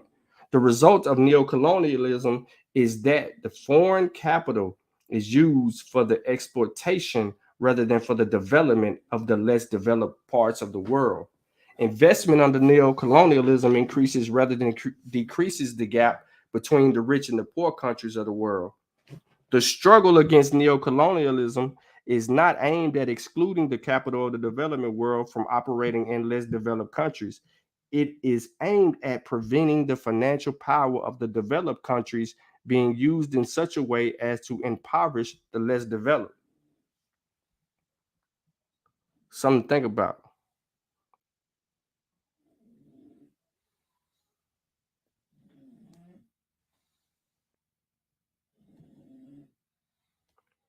Thanks for that, y'all goes on there. So I do see that I think that I'm joined by Chavis. I don't know how he gonna sound when he come on. Can you hear me? Yeah, you good. Go ahead. Oh man, it's just good to hear this good information, man. That's real. All he was saying was powerful because it's like, yeah, we got it better than them in some aspects, but we all are suffering from the same shit, essentially, the same colonialism, whether it be mentally or financially, diplomatically, however. We all can't get on that one page. You know what I'm saying? That's the only problem with it. I just appreciate that you bringing this type of information out, and you know what I'm saying. Instead of just sitting on here talking, you giving boys the sources once again coming through. You know what I'm saying? With fresh content that don't really have much to do with nobody else, but it essentially has something to do with everybody. So I just wanted to say that I appreciate this, sir. This good information and this good topic that you tackling today. Yeah, no problem. But yeah, ultimately, man, you know, it is what it is. Like, in the unification of solving problems that actually could help build bridges and relationships that last a lifetime to move people forward on the grounds of because you know most of the time we're saying unify to do what. So you really have to answer the research question of what is the purpose of the unification.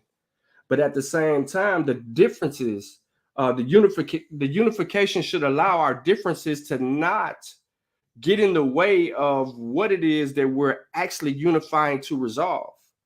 You know, your personal beliefs should be just that, your personal beliefs.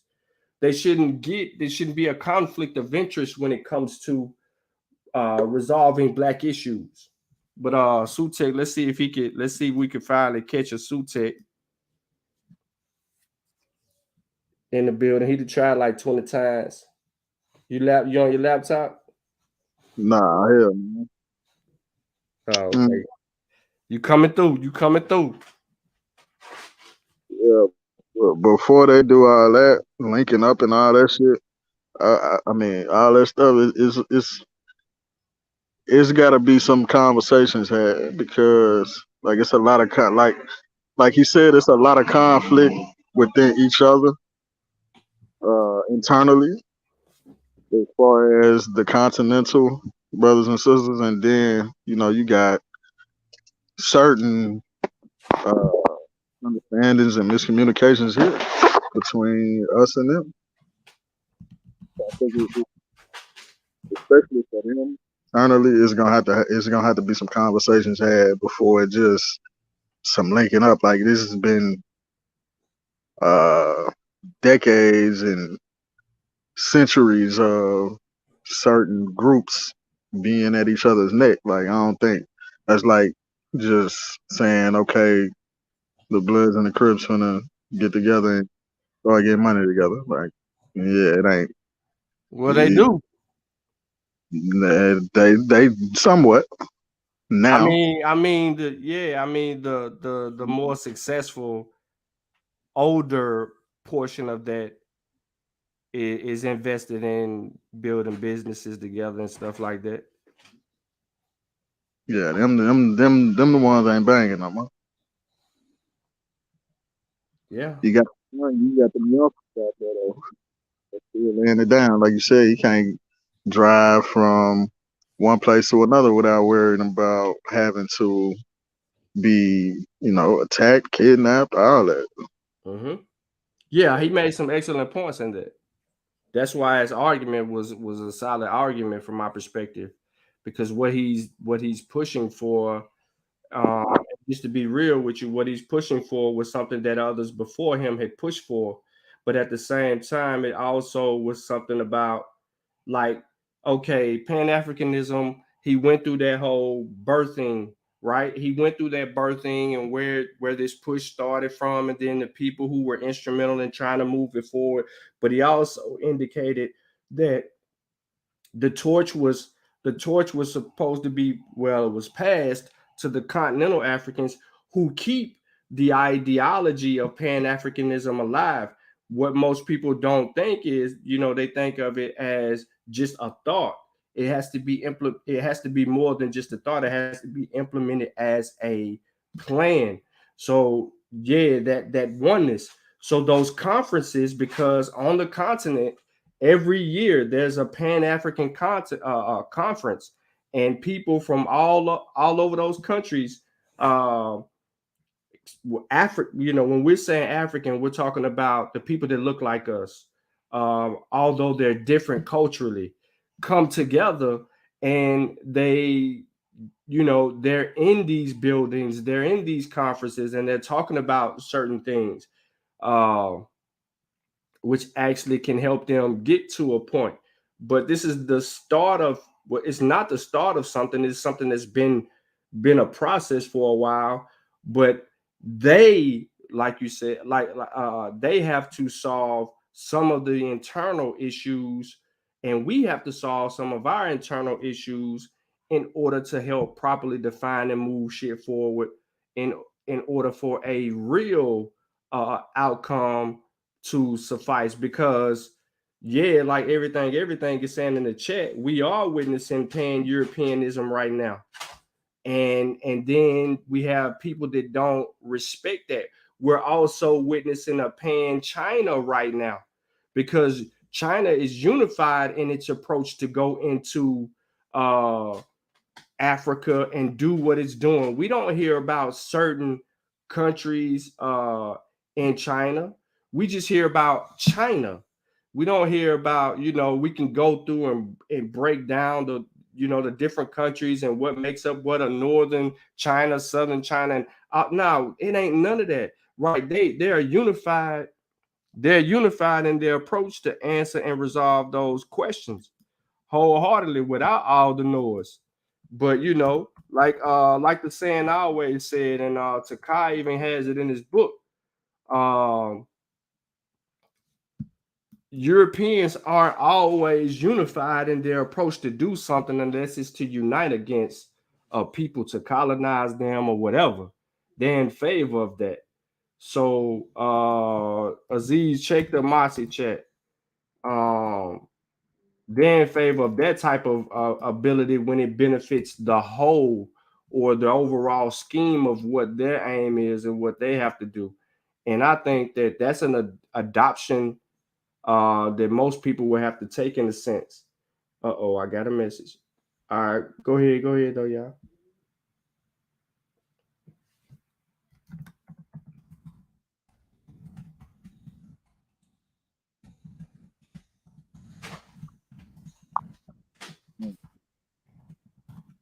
I'm driving. So I can't. It's all facts though, man. It ain't as simple as you would like it to be, but it is too at the same time. It's like a paradox. Like, it's crazy.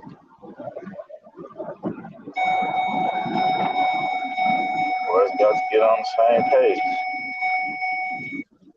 Yeah, that's gonna be tough. But that's like we say, that's what them boys doing. They linking up because that's where your power comes from the collective effort and imposing it on motherfuckers. But you can't, you disoriented and all Yeah, disorganized. I And know about that, Aziz. go ahead. No, I was because Aziz just said something. What do you say? I can't see. I'm driving. I'm gonna pull the article up for y'all because they did. I mean, it literally happened yesterday. But I'm gonna pull. Was it yesterday? I think it was yesterday. Well, it was published. Yeah, yesterday. What's yesterday? 17th, right? Yeah, yesterday. So this is what transpired in Mali, and this is it's a small move. It may have ramifications, but it happens to be something small as this. Mali to suspend French broadcasters, France 24 and RFI. And basically it's just a move to suspend the broadcastings by the French state-funded international news. You know, hey, look, we don't need you no more.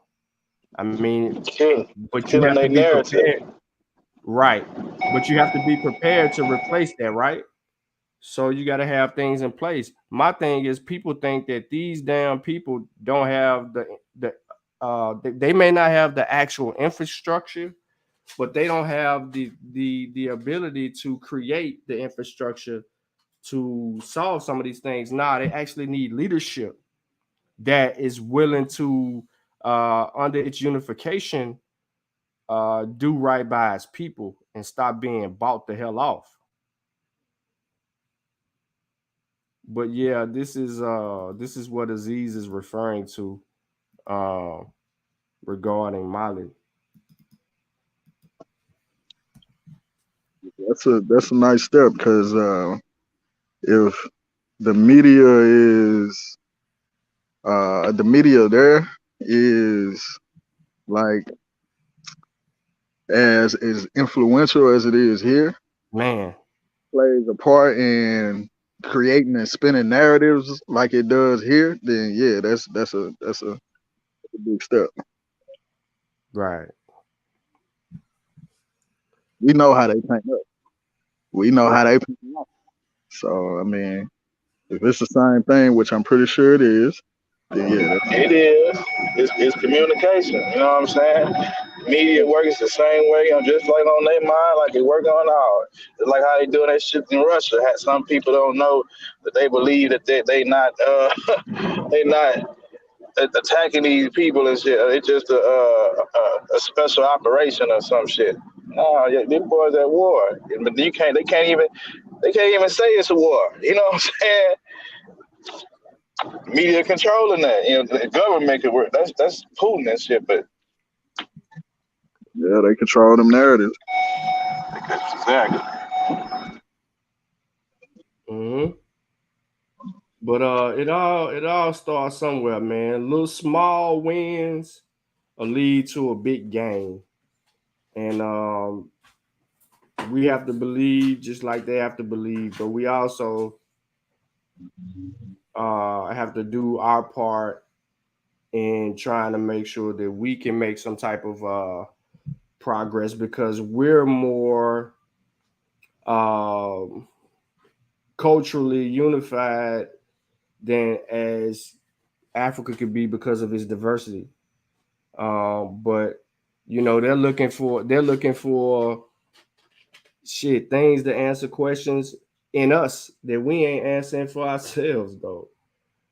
In my honest worldview of how we look at the era of this whole "I'm black and I'm proud" Pan-African early 60s 70s movements type of thing.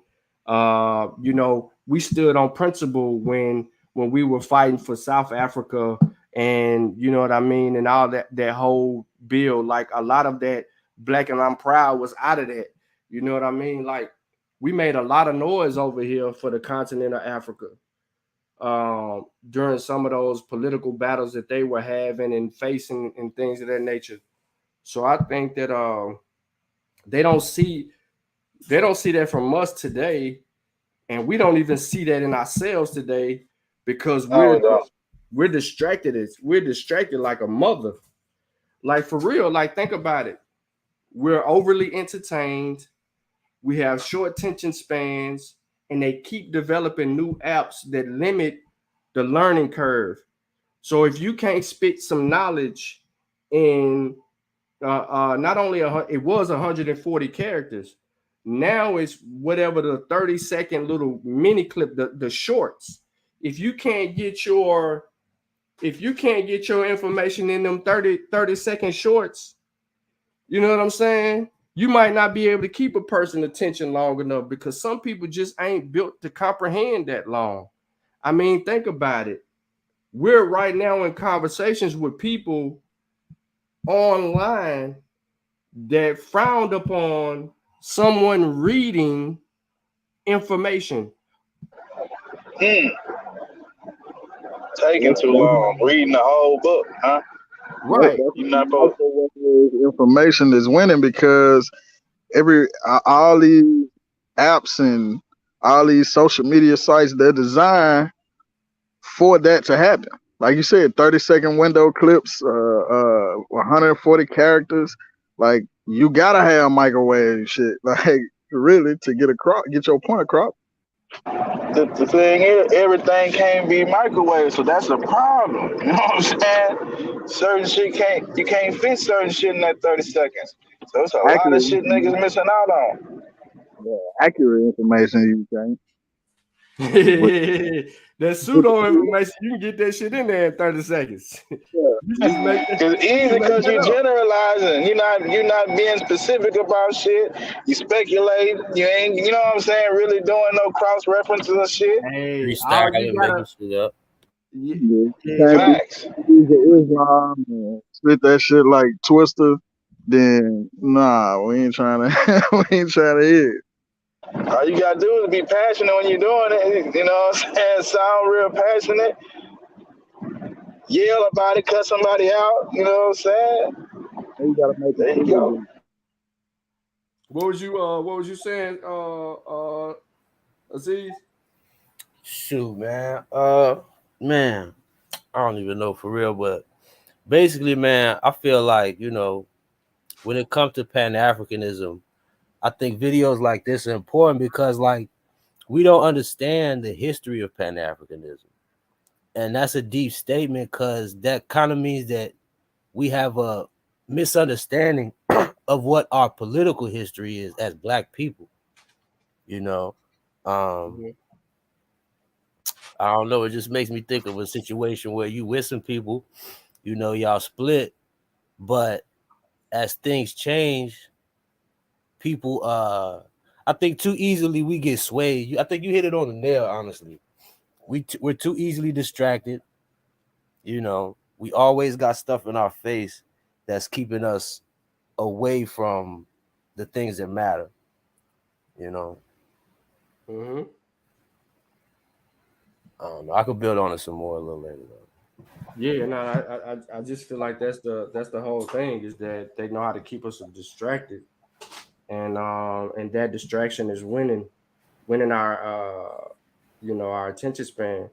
If we just for instance, if all four of us just sit here and start cussing each other out and arguing, and the title was different, shit, it might be 50, 60, 70 people in here.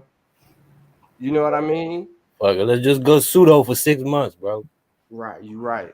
You're right. About 200,000 followers real quick. But they gonna once you start kicking that information, they gonna drop like flies though. You know what I'm saying? Once you start trying to get into their ear, they go, oh man, this nigga, where all that bullshit at that we was looking for?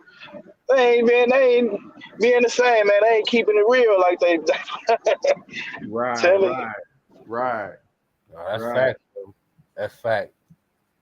It's a system. I feel like we got to develop a system, and it's crazy. Like, I don't know, man. Like, it's so many different currents. You know what I mean? Especially right now. And I think that says something about the time that we're in, and it's not just, even African people. Like, look at the governing parties right now and how people are acting. Like, everything is very divisive, very individualistic. But that shit don't got no future, man. Right. And it only exists as a byproduct of the privilege that capitalism offers. Facts, bro. So, and shit is changing. Like, I think the thing that's important about Mali too is like it's showing you that things are still happening. Right. It's not like history just stops. You feel me? Mm-hmm. Like, it's still people risking their lives for and against these things. Like right now. So like, I think sometimes we talk about it like it's very distant. It's very the professor even said, I think, what did he say? He said, like, we talk about it a lot, but we gotta put it in action. Yeah. I think it's just finding out what the right action is. You hit it on the nail earlier. Like, what is the function of unity? Right. Like, what are we uniting to do for real? Right. That commonality has got to be the catalyst for propelling whatever it is that we're trying to come together to resolve. It has to be the intricate vocal point in everything that is necessarily required to accomplish the greater task. Our differences cannot infiltrate and separate that commonality. If it does, then it can't be accomplished cohesively. But can we make small strides in individual groupings that can overall have a bigger impact? Like, are there potential models? So this goes back to how we look at scientific models, how to observe those models, dissect those models, implement and apply those models. We're not entrenched in, and this is another problem, and I hate to say this, but we're not entrenched in understanding methodology to a degree to utilize it to help us advance our people forward. People think when they hear methodology, when they hear methodology, they're thinking, oh shit, here goes some bullshit. We don't do that. Nigga, everybody supposed to do that. That's supposed to be normal, you know what I'm saying, routine. Like, that's crazy. If we supposed to be scientifically literate, you supposed to apply that across the board. That don't stop, you know what I'm saying, just because you're on YouTube or whatever. I don't get that, bro. It don't matter where we at. We can be in YouTube. We can be in think tanks. We can be on a cell phone. We can be in a group chat. We can be in a goddamn sane asylum. We can be in a penitentiary. I don't give a damn where we at. If we have a common goal that is unique, that is uniquely more important than our differences, we have to figure out how to constitute a model that would implement that change and apply it and then replicate it. Why am I saying that? It's because that's how freaking science solves shit in our natural world. We have to learn and how to understand the mold of methodology and models. What was used to solve the housing crisis? What method? Banking. What method? What was used to solve the financial burdens in the 1900s, the Great Depression? What method? What can we pull or extract from those methods and models and implement them among ourselves to do something that's instrumental and astronomical for our people? We don't think like that. That's where it's at, though. I think you hit it right there too with the astronomical, because it takes a certain level of. But see, like that's why I'm not gonna say like the Hebrew Israelites, they like super active out here, but they is active though. You know, some of them are definitely active out here because they got that belief in what they're doing. It might be pseudo as hell, you know, in certain other groups as well. But I think a lot of times, like we said, like when people think of Pan-Africanism, it's very separated and it's very distant to them. But I think we are in a good place, especially African Americans, to be impactful, you know. And when I speak of Pan-African, I think people also got to stop thinking of Pan-Africanism as just of the unity of Africans in Africa. Because a different perspective is niggas came to America and took this bitch over. You know, that's a different perspective. Mm-hmm. You know, I agree with that. and that story still has to be written. You know what I mean? But I feel like a lot of our leaders are cowards. You know what I mean? The people who have power, they usually cowards. You know what I mean? They're usually not informed, like you said, about those methods. You know what I mean? They're not even in those circles. But people got to start breaking the molds. You know what I mean? All that traditional following the line stuff, like that's over with. To fight against the racism of the. All right, so let me bring this to America. The bus boycotts and the restaurant sit-ins, they developed a model to implement and force change. They went through hell, right? Being beaten by cops, dragged out of those restaurants, bitten by dogs, water hosed down, all of those things. They went through that. Ultimately, just to be able to eat in the same restaurant as someone else. But how did that resolve a bigger issue or just a moment in time? Because what if it just would have benefited us best? Peep this. What if it just would have benefited us best to create our own restaurants and have the best fucking foods in those restaurants, and then the whites wanted to come in and eat the foods, which is what the hell they do now? No, and you know, I feel like a lot of people will try to like argue you down with that, but I really feel like we have some stuff to look at from integration. You know what I mean?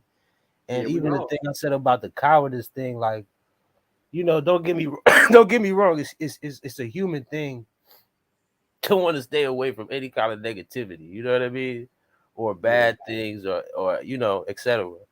But I remember when you know, we could discuss the importance of social gatherings and festivals and carnivals for Black people. But I remember when people used to have like the Black family reunions and all this kind of stuff, and people like I just can't get with the whole, you know, well, you know, like if we start doing that, people gonna start shooting and, you know, da da da da da da da da. I feel like that is a character flaw within us. You know, like when people say, "Oh, buy back the hood," you see why they did Nipsey. You know, we can't do that. That negativity that are not, it's like ingrained negativity. Like I hear Yeah, you. and we're always going to run into this thing in a space where we're dominated of either social advancement, you know, upward mobility, or actual social change. I All right, think, so look, go ahead, go ahead. but I think that that's not necessarily the truth, but that's the truth that's going to be presented to you. In this day and age, there are a lot of things that we could take advantage of. Mm-hmm. It is. It That's is. But like I think that we aren't using our minds the way that they use their minds in our early history, right? We actually had people that elite they whether they were elitists or not, and their attention may have been focused on the middle class versus the poor. So what? But those great minds were actually exercising their greatness in implementing ways to be able to properly educate, edify, and move people in a direction that would actually work. See, this was the tool that segregation gave us the ability to be able to conquer because they didn't want to sit next to us. But it forced us to make moves for ourselves that gave us a greater good and a cause that led to answering a lot of things that we were already dreaming of having. right, and that could go across generations. Correct. Because right now it seems like every generation we got to start back over. Because we Yeah, have no we played continuity the in short any of our game. institutions almost. Yeah, we played the short game with that's what integration did. We played the short game. We weren't thinking long term. We were looking for answers right now. And then we were thinking that if we got the answers right now, that it would hopefully in the future it still would remain that way. But you just went through slavery and then Reconstruction, then Jim Crow, and you know what I'm saying. You go through these different phases, and they all had presented different problems. But segregation was at the heart of like all that whole phase, bro. Think about that whole movement in early African American history. The one intricate piece of consistent puzzle that was there was the segregation through all of that. It spearheaded a avalanche of difference because we fought so hard for integration that we didn't think about the other intricate pieces of, you know what, man, by building this bank and these businesses and then teaching other people how to actually do that, we actually can go further because now we'll have more Black entrepreneurship with sustainability because we have a working, it goes back to freaking methodology. We have a working model that answers questions to solve problems in our community, regardless if they integrated with us or not. Mm-hmm. But yeah, man, you know what I mean? I know it ain't as entertaining as the silliness, ladies and gentlemen, and I appreciate those of you who have hung in with us for the overall gist of 2 hours and almost 2.5 hours. I want to kind of, in the discussion right where we kind of got it at right now because it can lead to other discussions later on, and I know um by the time certain people hear this, i.e., Kofi, probably Black Panther or something like that, there may be more intriguing, informative discussions that could take us in a different direction. Like I said, I'm just getting us back to West Africa, and then and back into the realm of us learning about what we need to learn, the true objective of what we should be using these channels for, not to, uh, you know, how I want to say this, but circulate silliness.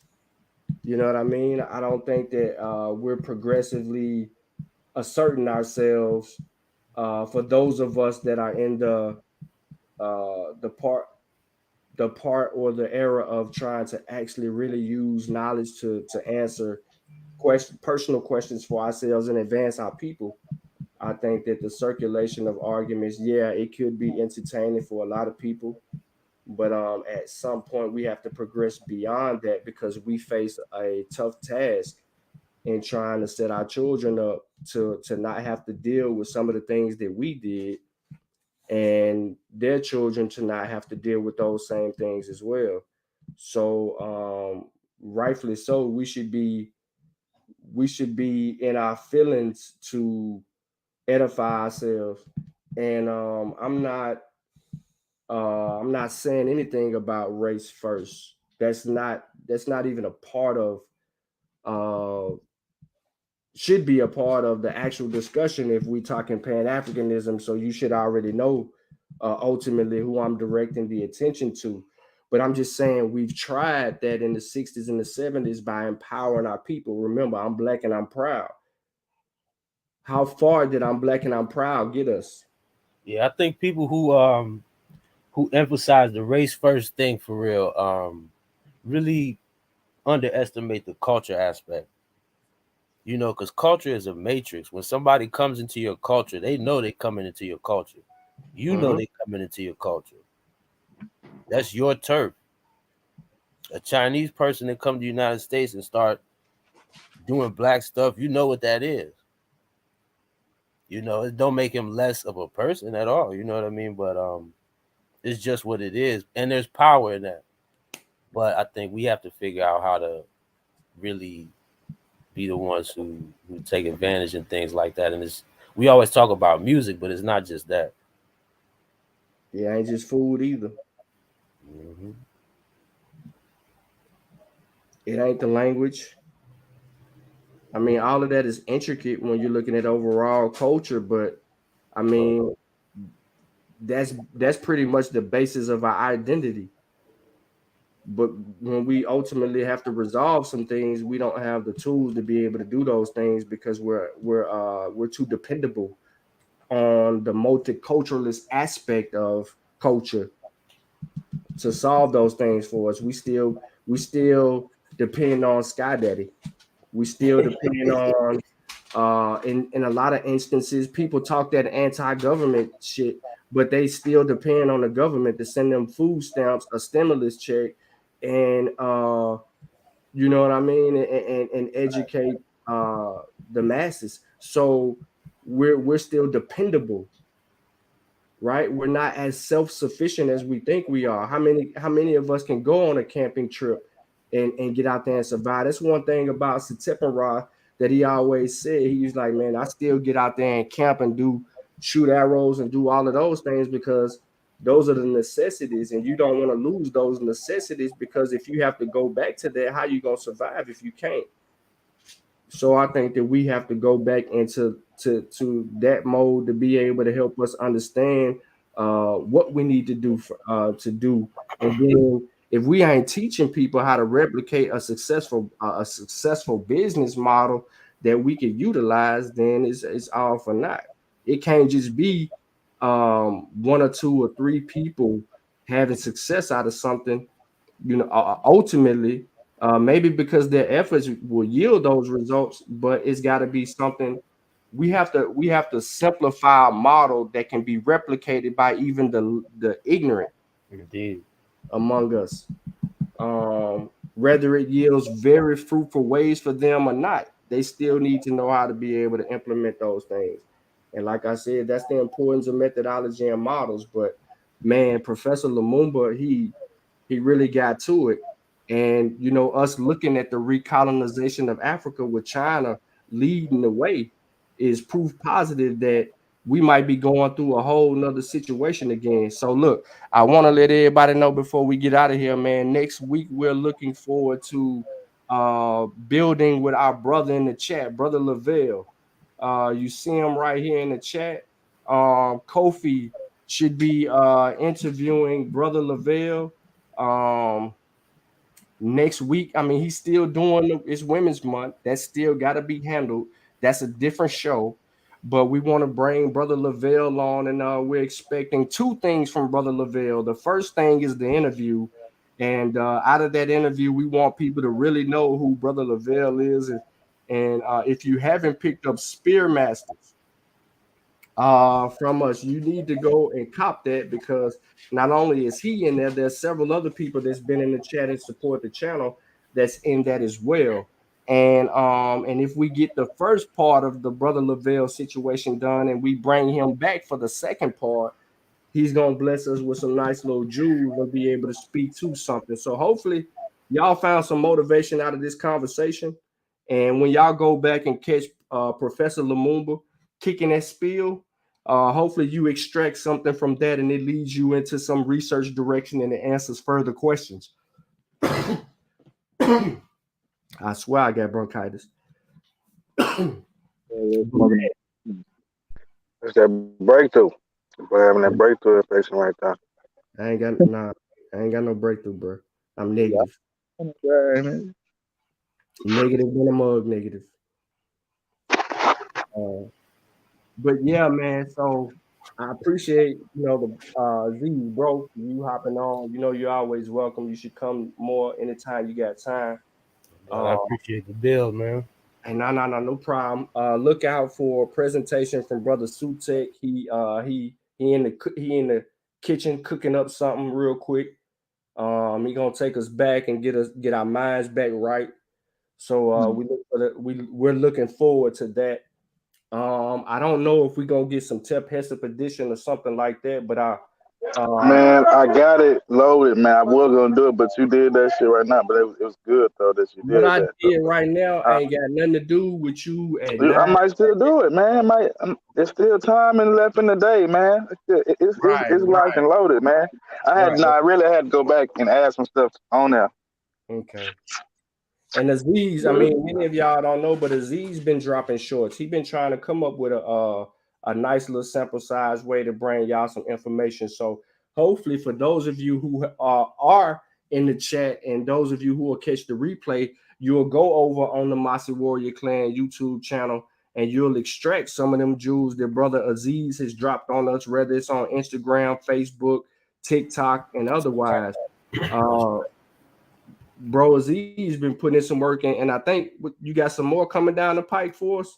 Yep, got some more coming. I got a few presentations too. Yeah, when Brother Aziz get ready to do the presentation, of course, we're gonna pull the trigger. Hopefully he'll do it on the Mossy. Or come over here and do it. It don't even matter, but we want to make sure that we get Brother Aziz in the building. So yeah, check him out on the. Let me share my screen real quick. So y'all coming with that heat. Come with the heat rock, man. Yeah. So again, everybody, if you're looking for the video that I played with Professor Lumumba and any other sources, they're always going to be in the descriptions of the videos, and I'm gonna show y'all. But go check out this video by Brother Aziz featuring 3 and Follow Banger, the importance of learning your history, and Brother Z speaks on Metal Nature. Go check those out and represent one time and share those on your pages and among people that you're familiar with. Also, again, let me make sure this is muted. Share those on your all right, it's muted. Okay, so for everybody to pay attention to these videos, whenever I go live, if you will look in the description of the video, I'm always going to have you some sources and the topic of the discussion right here. So you can extract anything from me right here, because it ain't about me, it's about us. And there's the video right there. So if you click on it, it's going to have the video. Now you can go back to anything that I've done. Make sure that you go over to the Mossy, and I redid the Gaio video from the live today. I pre-recorded it and uploaded it, so make sure you go and check that out. And even in this, as you can see in the description, I provided the sourced information right here. that was used in this particular building from my notes, from my research. So that's not all that I do. Sometimes you'll see a free book. Sometimes you'll see something else. I don't know. You're going to see something, but I'm trying to do that to help inspire people that anytime you see me doing something, that you'll be able to extract that. We've been doing this for a while. I can go all the way back for yeah. But so we're gonna make that the standard. That's the standard based on Sean. Ain't nobody else really just doing that. You know what I'm saying? We Somebody know started whoever. to do it. Some people Sources up. Yeah, I seen some people start to put the sources in the descriptions of the videos, but they wasn't doing it prior to what we were doing it. So That's I'm not okay. trying to You spark start something. it.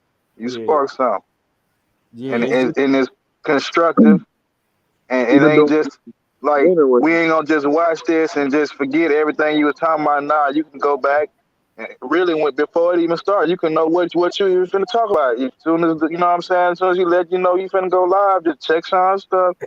He gonna give you a good idea of what we finna go through. You dig? But that's innovative. You know what I'm talking about? You ain't copycatting. You know what I'm talking about? But it's very, very constructive though. So it's good that other people are. Everybody need to do it. Source up, man. Put them sources in the descriptions, man. right. I can follow suit. Yeah, they gives us a chance to move the needle. That's something that we can all implement and we can build on and go from there. So that's why we always want to source up our information. You see what I'm saying? Like even the last the other bill that I did on the first millionaire Tennessee. You see what I'm saying?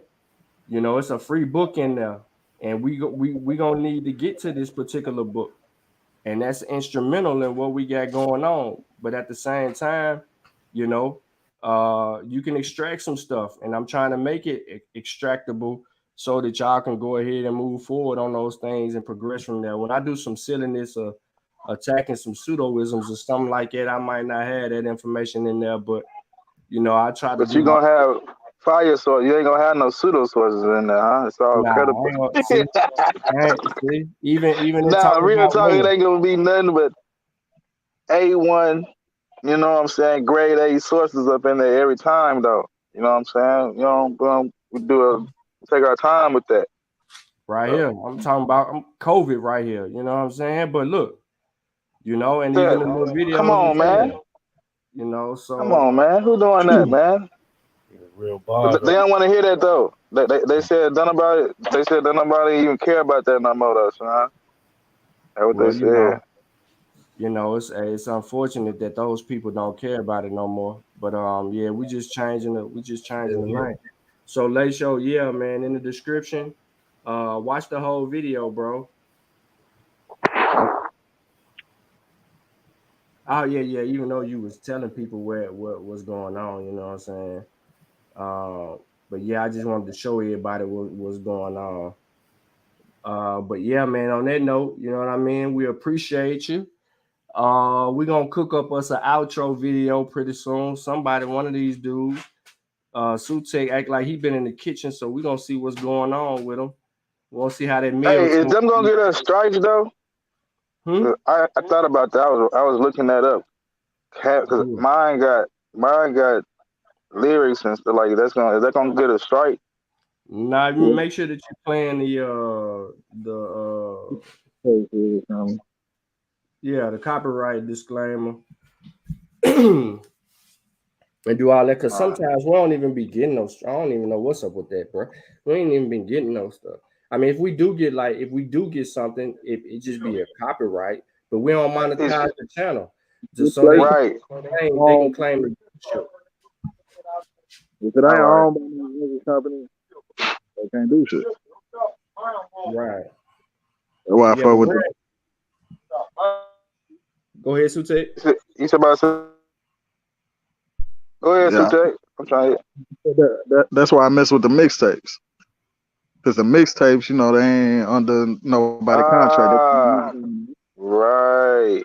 Yeah, you be you be using the what's the name? Yeah. That's smart. Yeah. Mixtapes ain't like that. But yeah. But man, look, man, I think mine off the mixtape. All right. You right. Go ahead. Yeah, but we're gonna go on and get on. Well, I'm gonna end the actual show. We ain't gotta cut the bill, but we're gonna end the show, man. Appreciate everybody for tuning in.